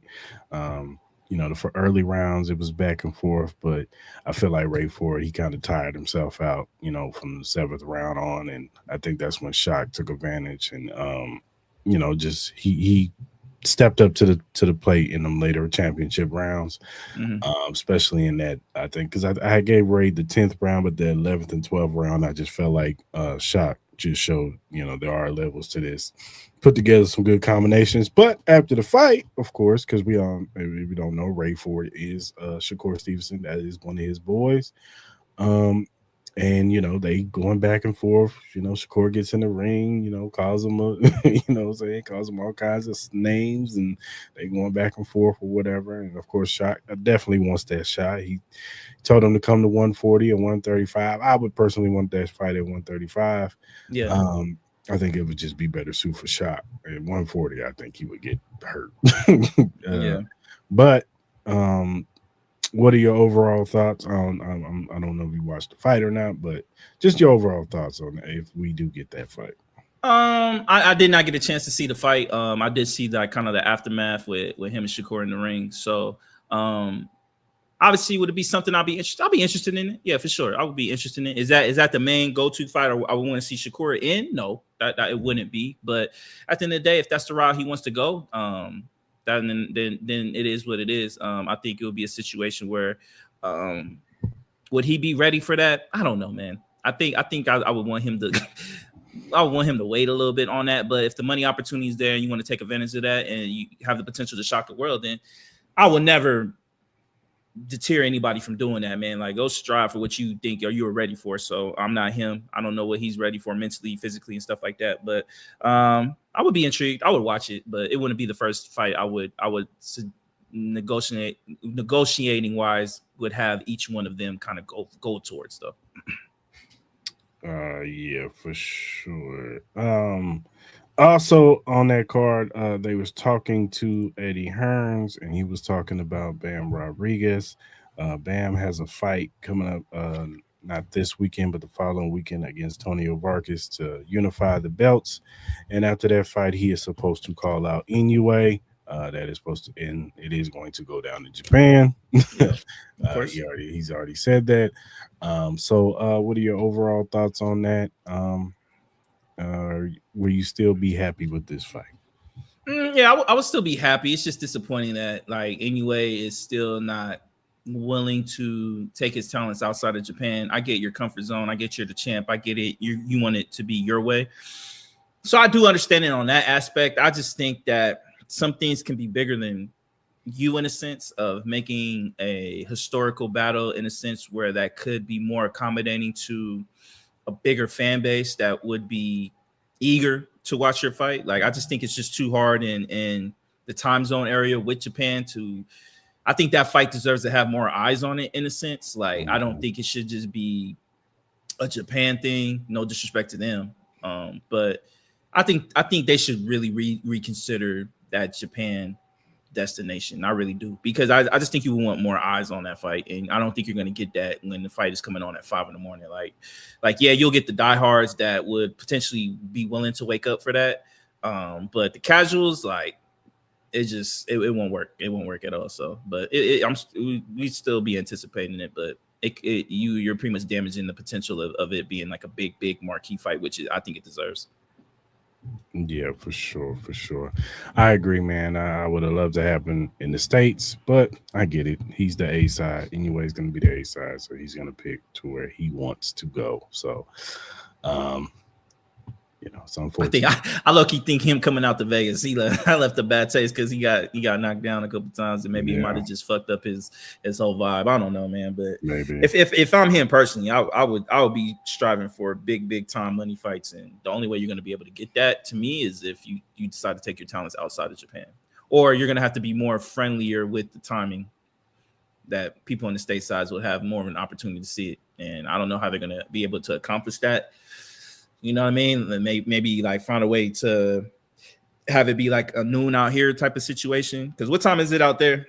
I should know this because I used to live out there. But I wonder what time it would be. Because what time is it out there when the fight starts at like 5 a.m? I don't know. And at nighttime? Yeah, I don't know. I have to look it up. But I don't know. Anyways, shout out to him. All right, for sure. And then Amanda Serrano, she steamrolled.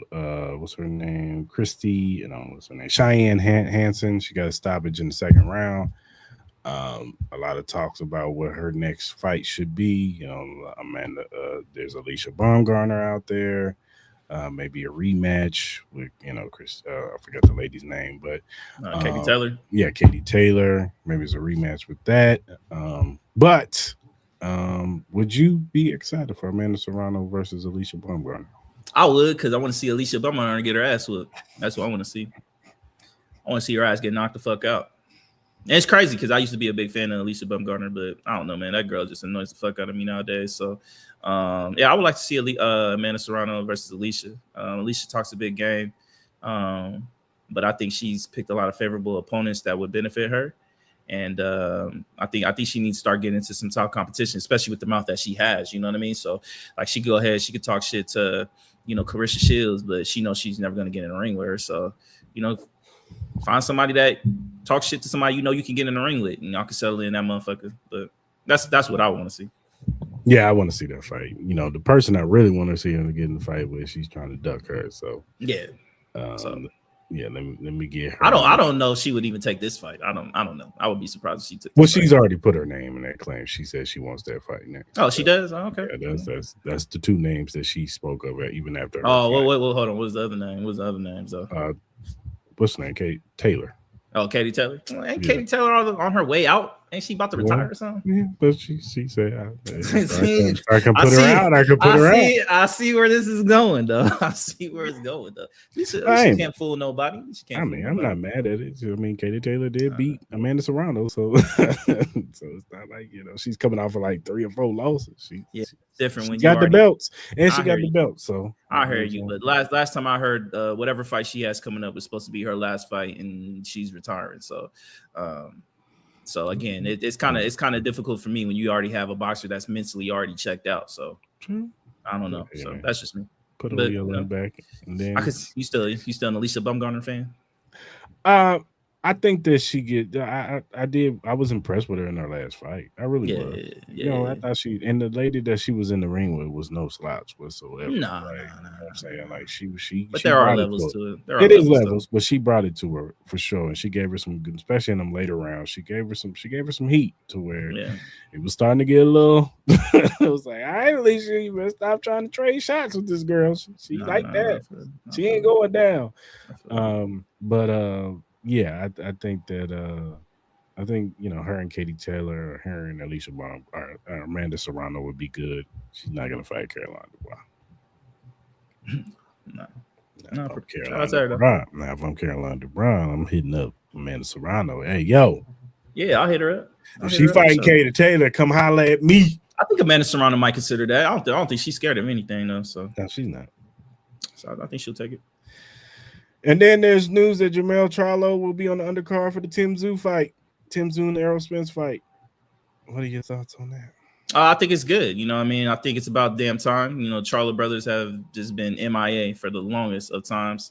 So it'll be kind of interesting to see where he's at. Obviously, on the Errol card, we're all anticipating to see that. I'm very intrigued and looking forward to that. And we all kind of know it's just kind of anticipation that both of these guys look really good in their fights that I think we're pretty much going to get the Charlo versus Spence fight. And that will probably be the next one that we potentially could see at the end of the year.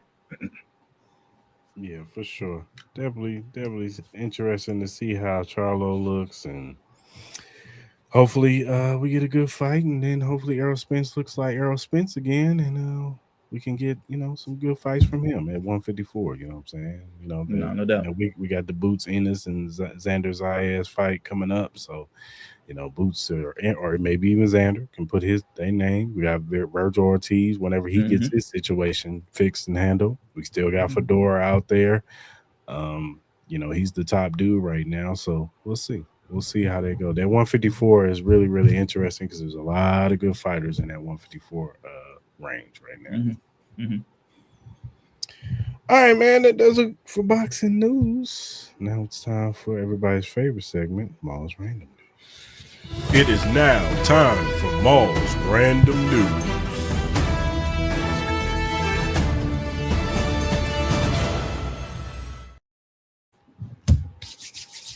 Yes, sir. Yes, sir. You know what the time it is. It's Random News. Chris's favorite segment, my favorite segment, y'all's favorite segment. A lot of stories that don't make it to the main docket, but they do make it on Random News. And of course, we do love to hear Chris's opinions outside of the Chiefs. So, sir, are you ready to start this first half leg of Random News? Let's get it.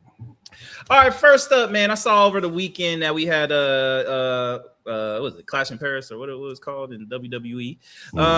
There was some things that happened. Obviously, I think one of the bigger things was that Oba versus Brock Lesnar did happen. Oba had to go through 7 F5s or whatever the case may be. But some people did, and then obviously Brock Lesnar did win, coming off his small retirement run that he had. But I did see some comments on Twitter that people were kind of upset about, them kind of blowing the momentum of Obafemi. I also saw some other people kind of talk about that he had to go through 7 F5s and a trilogy would be really good as well. And then I think the momentum could potentially still be there. What you are the WWE guy. We see the Survivor hat on and all stuff like that. What are your thoughts, man? Look, was I a fan of them bringing back Brock Lesnar and doing this again? No, but this is to me. I already knew that they didn't have a plan for him, Obafemi, after WrestleMania 42 because they was doing those lazy open challenge stuff, and that's to me it's just lazy writing. But the match itself was actually better than the one in WrestleMania 42. It was a good match. From the jump, Brock Lesnar jumps on him, hits him with like 4 F5s from the jump. Of course, Oba kicks out, and he was in turmoil for most of the match, but then he got some moves off, almost hit him with the fall for grace. But what's the name? Did like an athletic jump move.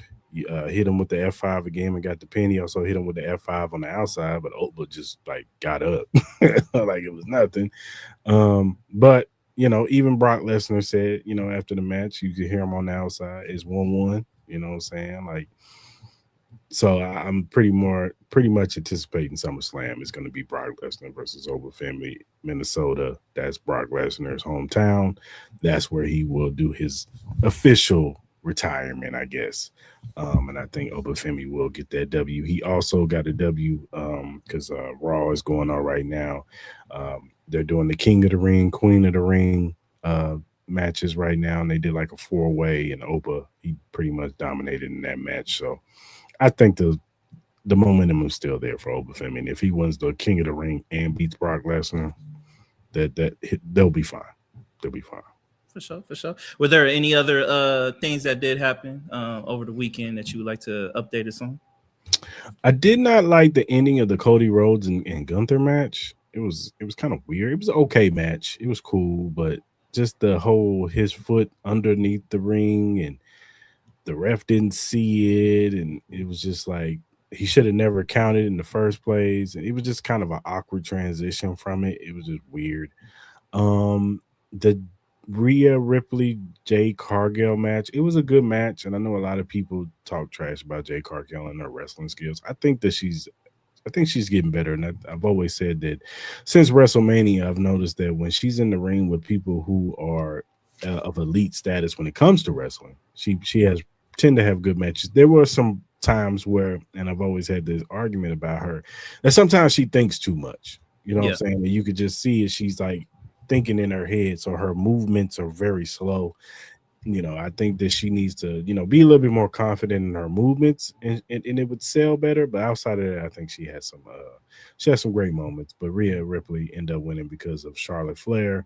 It looks like they're gonna push this feud with Jay Cargill and Charlotte Flair. They've been teasing it for a long time, so that's probably gonna and they're the first. Those two are going to be the first match, which I did not like. The Queen of the Ring, I did not like the brackets that they've shown. Liv Morgan being in the Queen of the Ring when she's already the champion, like it makes no sense to me.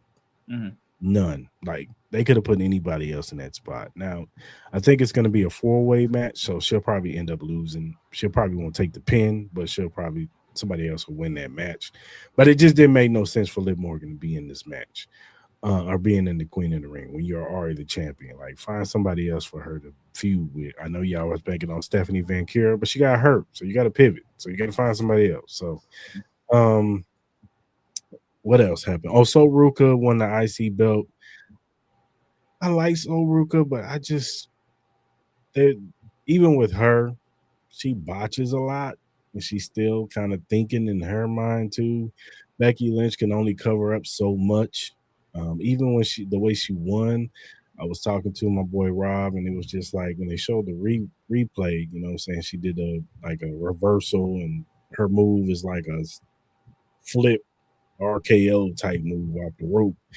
If she didn't bounce twice, it would have went a little bit more of a smoother transition. But it was like when she bounced twice, it was like Becky's just standing there waiting to take it, and this is like it didn't look as smooth. But she's over with the fan base. They love her. You know what I'm saying? So she got the IC belt. We'll see how long she keeps it.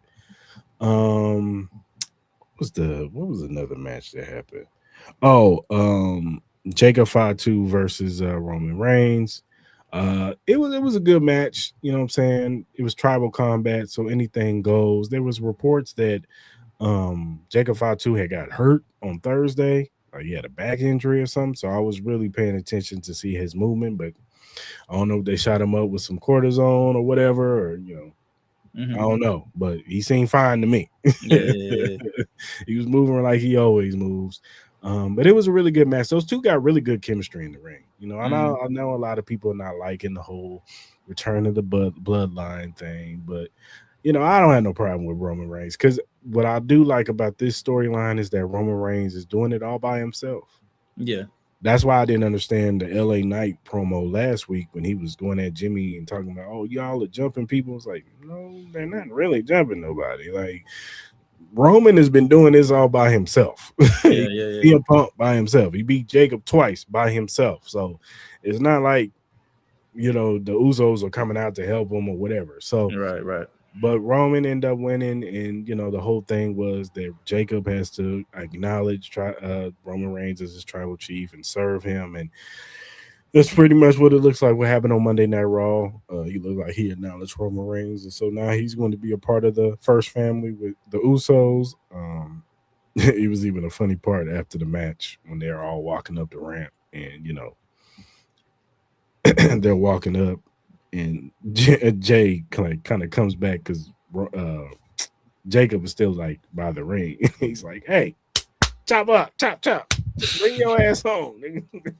Like, come on, you gonna serve, fool? Get your ass over here. You got these bags you gotta get. Like, they about to make that dude put that boy to work. But hopefully, this turns out to where he becomes a bigger deal, and eventually we get full circle. And I don't know, maybe WrestleMania next year we get Roman and Jacob for the championship, and Jacob becomes the new champion, and gets super over than he already is. But overall, Clash of Italy was pretty solid. You know what I'm saying? Most of the matches were pretty good, and hey man, I also want to give a shout out to the Mexican wrestling company with the WWE that they bought, Triple A. They had what's his name, Americano, the original versus the new one. That match was cinema. Like that match, it was all cinema.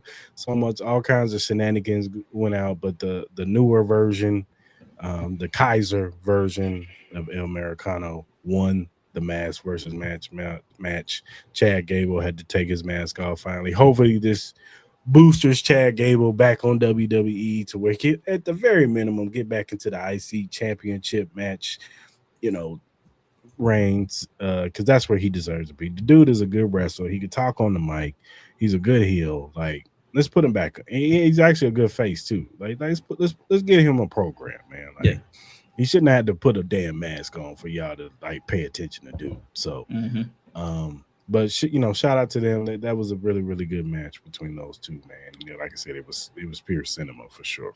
But overall, it was a good weekend for WWE. And also, I want to give a shout out to last weekend. AEW Double or Nothing was a very good pay-per-view. Shout out to them too. Not for sure.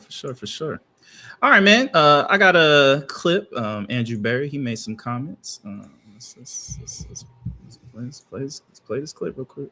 We wanted today really to be about the Browns Foundation and everything that we're doing, the work that we're doing there. Not naive. Turn it up a little bit. Nothing is final at this point. We are in. It's kind of up. You can't hear it. Transaction, including him. I'll have a lot more to say about it once it is final, if it does become final, and I'll discuss the details at that point. But we are in negotiations. We're hopeful that we close something here in the next several hours. But nothing's final yet. So, like I said, I'll have an update for you guys maybe as soon as tomorrow when there's resolution. All right, so that was Andrew Berry. He is the GM of the Cleveland Browns. Obviously, we did talk about it earlier that the Browns did trade Myles Garrett to the LA Rams. We seem like we had draft compensation, but with him coming out saying that this trade isn't finalized, like they still are negotiating. What are your thoughts with this? Do you think there could be a potential where this trade doesn't officially get through? No, I just think that they still got to dot the I's and cross the T's. That's all. I think just Andrew Berry's just trying to be careful. Whatever. I think the trade, they've reported this to the Sox. It's happening. Yeah. I just think that there are things that look, man, I just like, why are you doing a press conference if you know that they aren't, officially, doing anything yet? But it is what it is. I think it'll eventually get done. Everything's been kind of solidified in a sense. All right, man. We got some more news. We'll get to it. OBJ, he officially signed with the New York Giants, man. I think they also did sign Juju Smith-Schuster as well. We also have a little clip here of Malik Neighbors, him playing in a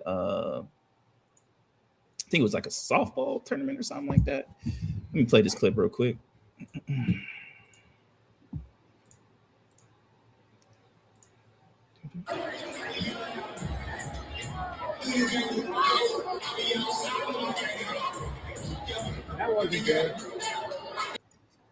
So that was him playing in a softball tournament. Obviously, we saw him running. We also saw Cam Scatterboo doing a backflip on his fractured ankle. What are your thoughts with everything with OBJ, Juju Smith-Schuster against Sean, and the way Malik Neighbors and Cam Scatterboo looked in the softball game? As far as the softball game, I mean, he looks healthy. You know what I'm saying? He's running around a little bit, but still got to be careful out there. I don't know if he was cleared to do that. So, but he hurt his leg early in the year, so maybe he was cleared to be able to play some softball or whatever. But it was good to see he's moving around. Hopefully, he doesn't get you don't want to hurt yourself, but Right. looked like they were going light. Looked like it wasn't nothing to take serious and nothing.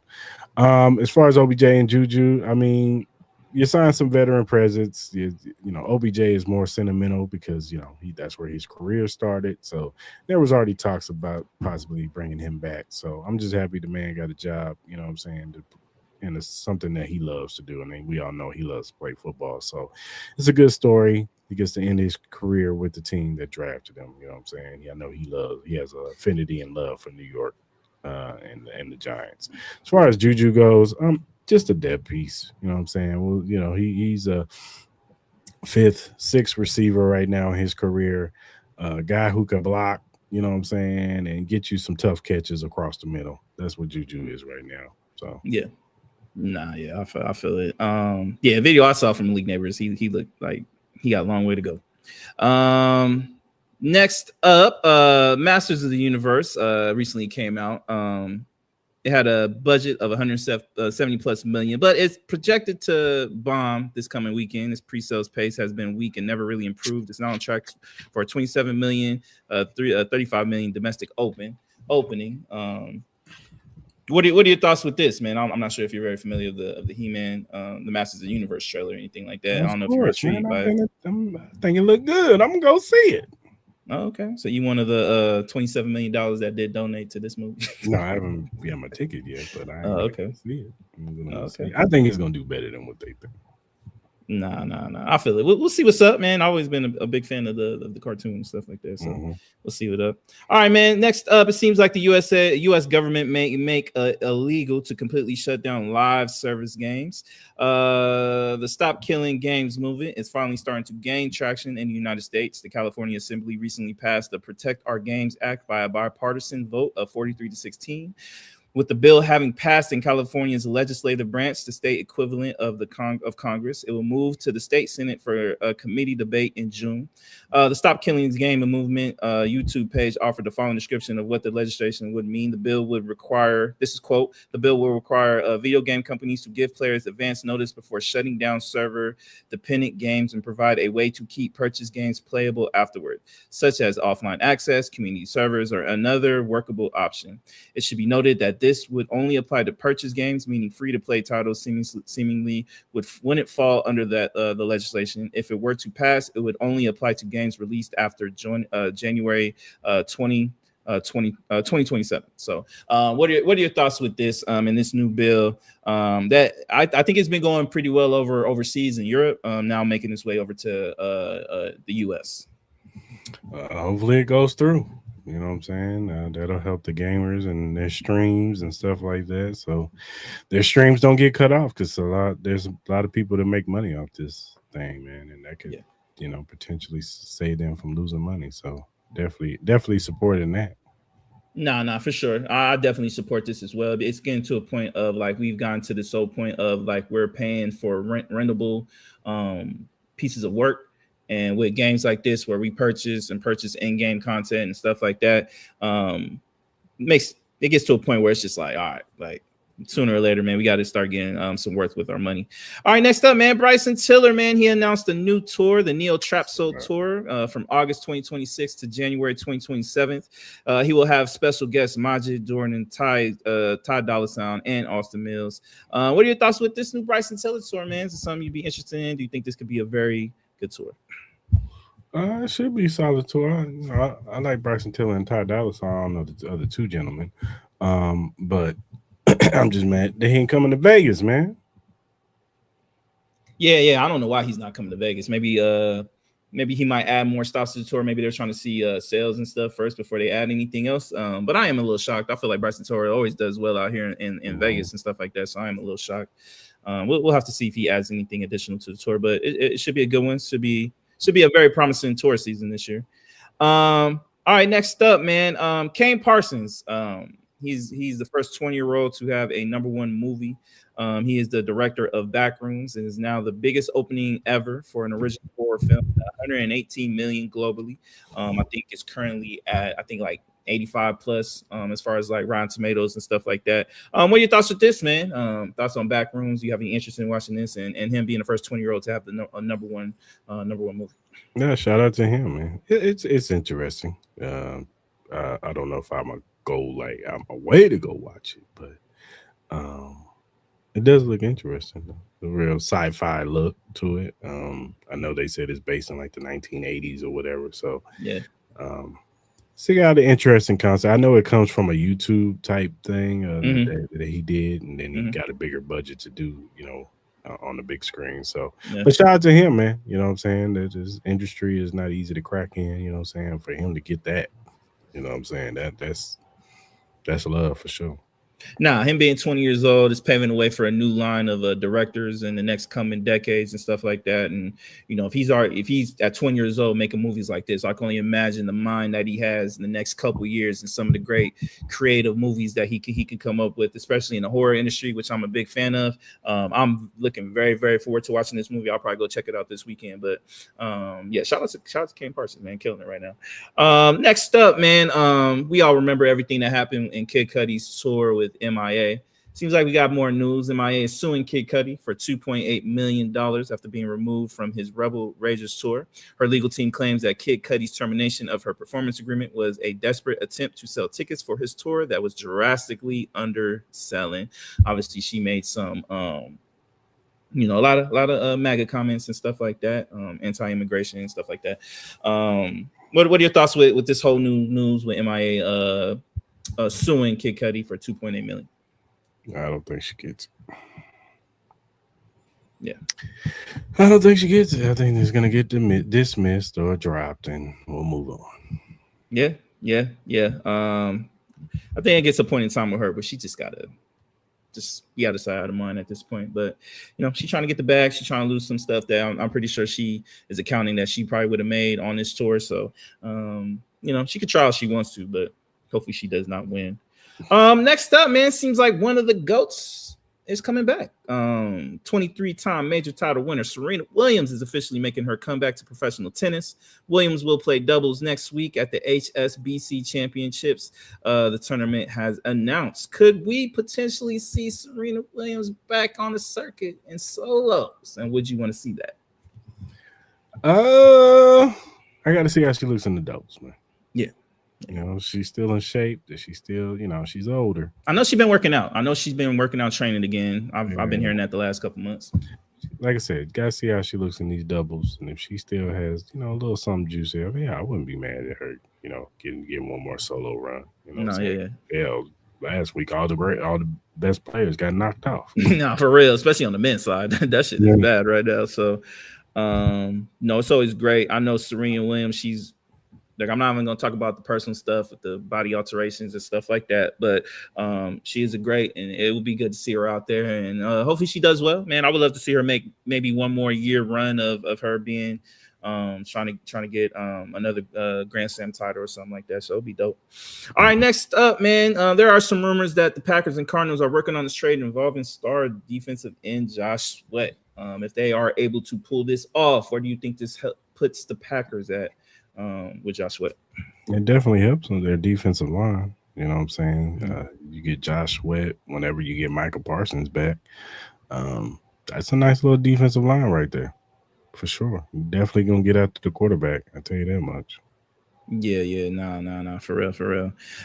Next up, we got some more breaking news that came out today. Super Bowl champion Russell Wilson is finalizing the deal to become CBS Sports analyst. This is per Adam Schefter. The 10-time Pro Bowler previously confirmed he received an offer to play for the Jets, but has now chosen television instead. So, two-part question. First, how do you think he will do being on the TV side? And part two is if this is officially the end of his career, what will Russell Wilson be known for, and where would he rank amongst your QBs of all time? The first part, he's gonna do his thing on TV. He's made for TV. He has the voice for it. He has the look. So he's definitely going to be fine on that TV screen talking football. So I have no doubt in my mind in that. As far as him as a player, it's difficult because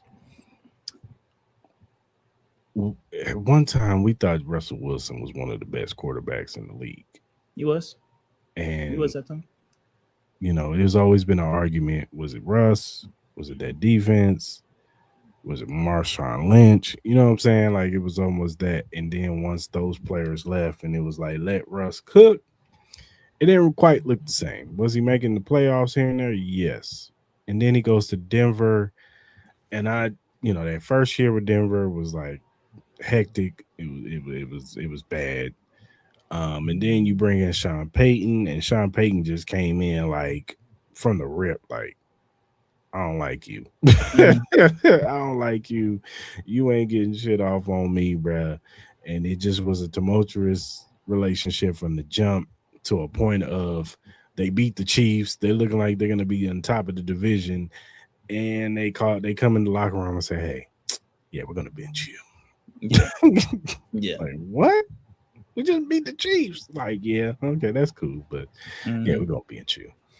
And it just hasn't been right ever since. He goes to the Giants or he goes to the Steelers. He has his moments with the Steelers, but it just kind of ended the same way. And then he goes to the Giants, and it just was not good with the Giants. And I don't know. It's kind of twofold. I don't know if that back half is gonna kind of taint his legacy. As there was talks of him being a Hall of Famer at one time. So I don't know if that back half is going to mess that up. He is a Super Bowl champion, but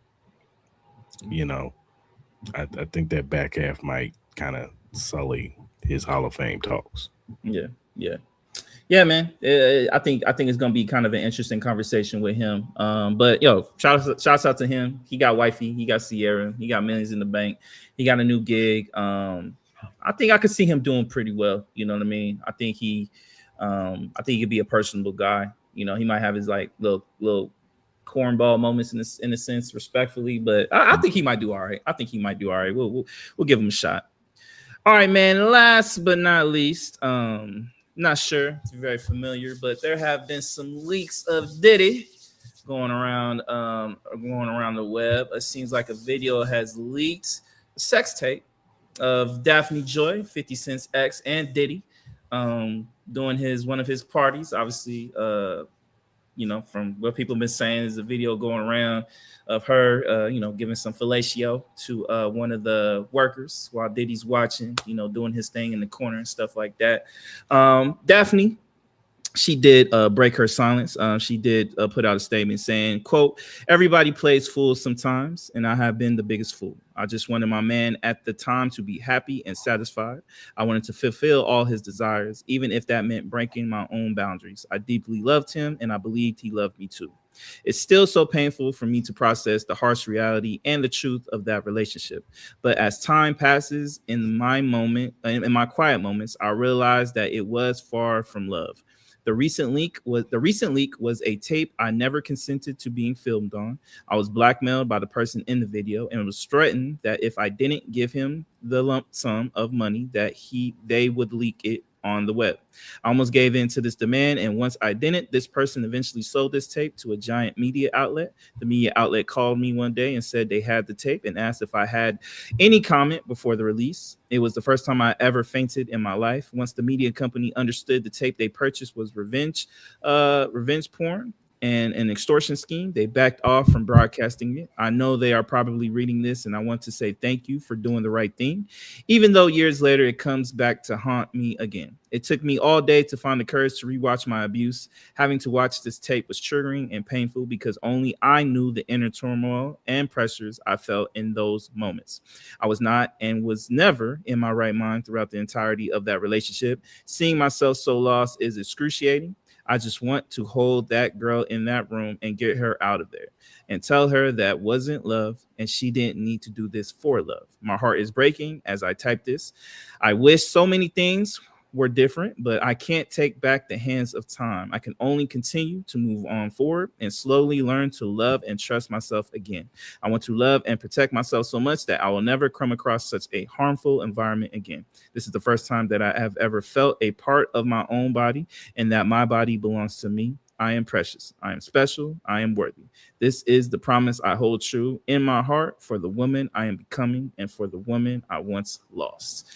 That was a statement off of that. What are your thoughts, man, with you learning about this leaked sex tape that is going around the web and her statements that she came on set? It's crazy, man. You know what I'm saying? Definitely unfortunate that they came out like this. I mean, yeah, it's just I don't know, man. It's just a sticky situation, man. And that whole Diddy situation is, just a horrible situation, man. So my prayers go out to her. You know what I'm saying?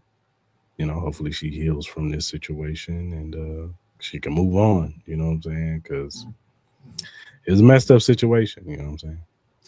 Nah, yeah, I totally agree. Prayers out to her. I know that could be that. I'm sure that's definitely a devastating thing to talk about. I'm sure it's a devastating thing with that going around social media and stuff like that. And unfortunately, I just think it's only going to get progressively worse. I'm sure there are more videotapes out there that will potentially get leaked, especially with him. I think he only has like a couple years left before he gets officially released. You know what I mean? So it's not like he about to do a lot of time. Like how he's been in jail for what? 2 years, I think. Been about 2 years now or something like that. Year and a half, 2 years, something like that. It's going by pretty fast. So I think he only got like 6 years or something like that, right? 5, 6 years, something like that. Something like that. But again, prayers out to her. Prayers out to any other young ladies. Cassie, everybody else who was involved, who were traumatized by this situation, and anything else that comes out in the future. I'm sure I said more things will probably pop out just because it's just the way society is, and especially with him, potentially get out of jail. I know he's doing something where he might be able to even get out of jail sooner. So we gotta see what's up with that. But yeah, prayers to everybody involved with that, man. So and that's the end of random news. For sure, player. You got anything else? Are we gonna wait to do our fantasy quarterbacks? Or? We'll do it on Wednesday. We need content. Sure. We need more content on Wednesday. Nah, for sure. Not too much though, because we ain't trying to go too late. That shit. It ain't gonna be that much. I'm just saying we get. Nah, I feel what you mean. I know what you mean. All right, man. Who gets your flowers of the week? Flowers of the week, man, goes to I went to go watch Obsession this weekend. Amazing movie. The young lady that played that psychotic girlfriend, she did a great job. The dude kind of annoyed me a little bit, but overall, man, I thought that was a really good horror flick. The way everybody acted, it was really good, man. So if you have not seen it, if you're a big horror fan, I'd suggest you guys go watch Obsession. It was really good, a really good portrayal on people wanting to upset somebody to obsess over them or love them and stuff like that. And it's kind of like the down effects of that, man. I think that was pretty cool. So that gives my flowers of the week. My flowers goes to my youngest daughter. She graduates this Sunday from high school. So definitely proud of her. She's got a lot of things going for her after high school. And yeah, man, I just want to give her flowers, man. I get to see her this weekend and, you know what I'm saying, celebrate this great moment with her. Oh, yeah, I do want to add also my little cuz, Ryan. Congratulations to you, sir, on graduating over the weekend. Wish I was out there. But, man, hope you enjoyed the day, my brother. Congratulations to you and your entire class. Yeah, for sure.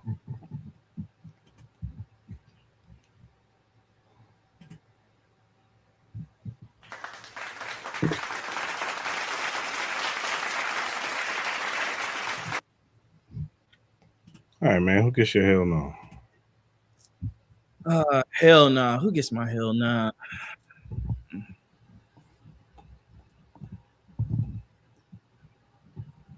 Trump. Trump. Let's say Trump. My hell no goes to Hennessy. If y'all have not seen it, Hennessy has been putting out some products that's going to set the black community back. So. Come on, dog. Why they get a hell no? Henny Rita, Hennessy Berry, and Hennessy Tea. It's over, man. Why they got to get a hell no, though? Because it's over. They trying to set our community back. They're trying to distract us. Here you go. Here he goes. Now they trying to get the women to start drinking Hennessy. You want that, Mom? You want the women drinking Hennessy? Hey, if it leads to some great things afterwards, I ain't gonna be mad at that shit. Bring more Hennessy for everybody. You know what I'm saying? All right, for sure. Oh, yo, you know who else? You know who also gets a hell no? Adrian Broner. Like, brother, check yourself into rehab, bro. Please, I beg you, check yourself into rehab, bro. It's getting sad in these streets, bro, for you. Yeah, you're not looking good, brother. Even though that counterpunch I'm put on, what's his name, Dean the Great. Oh yeah, that shit was fire. Like, yeah. like low key, like that's the sad part. Like, he still has it in him. Even when he be like bullshit training, he still look good. I'm like, bro, like, come on, man. You should be doing like a Pharaoh boxing tour or something right now, man. You should be taking like some fights, getting you some bread. You over here just kicking with a young 20-something-year-old kid doing dumb shit. Like, bro, like, what are we on, bro? You too grown to be doing half the stuff you doing right now, man. Like, you need to get your life together, brother. For real. For real. For sure. Oh my God, bro. Oh, hell no, man. What the fuck, man? Get your ass on, boy. You get your goddamn ugly ass on. Alrighty. If you don't want to donate to the Freestyle podcast, you can donate to $Chris Mall Podcast. We appreciate whatever you donate. Whatever social media or streaming platform that you use to listen to your podcast, we're available on Spotify, Apple Podcasts, Amazon Music, iHeartRadio. Also, first-time watchers on YouTube, hit that subscribe button, that like button, that notification button. So when we go live on Mondays at 10 a.m. Pacific Standard Time and Wednesday 9-ish p.m. Pacific Standard Time, you could jump in the live with us. You could talk about these topics. We want to hear from you. Give us your opinion. You agree with us, disagree with us, we still want to hear from you. Also, if you're listening on the playback, leave a comment in the comment section because we will comment back. So just don't forget to subscribe. Yeah. And whatever social media platform you use, whether it be X, Instagram, TikTok, Threads, Twitch, Facebook, whatever you use for your social media, follow us at Freestyle Mall. We will follow you back. We're just some regular guys who like to talk sports, music, movies, and all kinds of various other things. If you have critiques or feedback, or if you have a question or topic, and we want to bring up said topic or question, we will shout you out. We will shout you out. We will bring it up because we want to show love to those who show love to us. So go ahead and hit us up via DM, emails, or our mentions. All right, good people. Until Wednesday, hope you guys have a good rest of your day. Be safe out there, and we will be back Wednesday to give you some more topics. We'll talk about what we've seen in Game 1. The NBA Finals, because that's Wednesday, right? Yeah, NBA Finals starts on Wednesday. Stanley Cup starts tomorrow.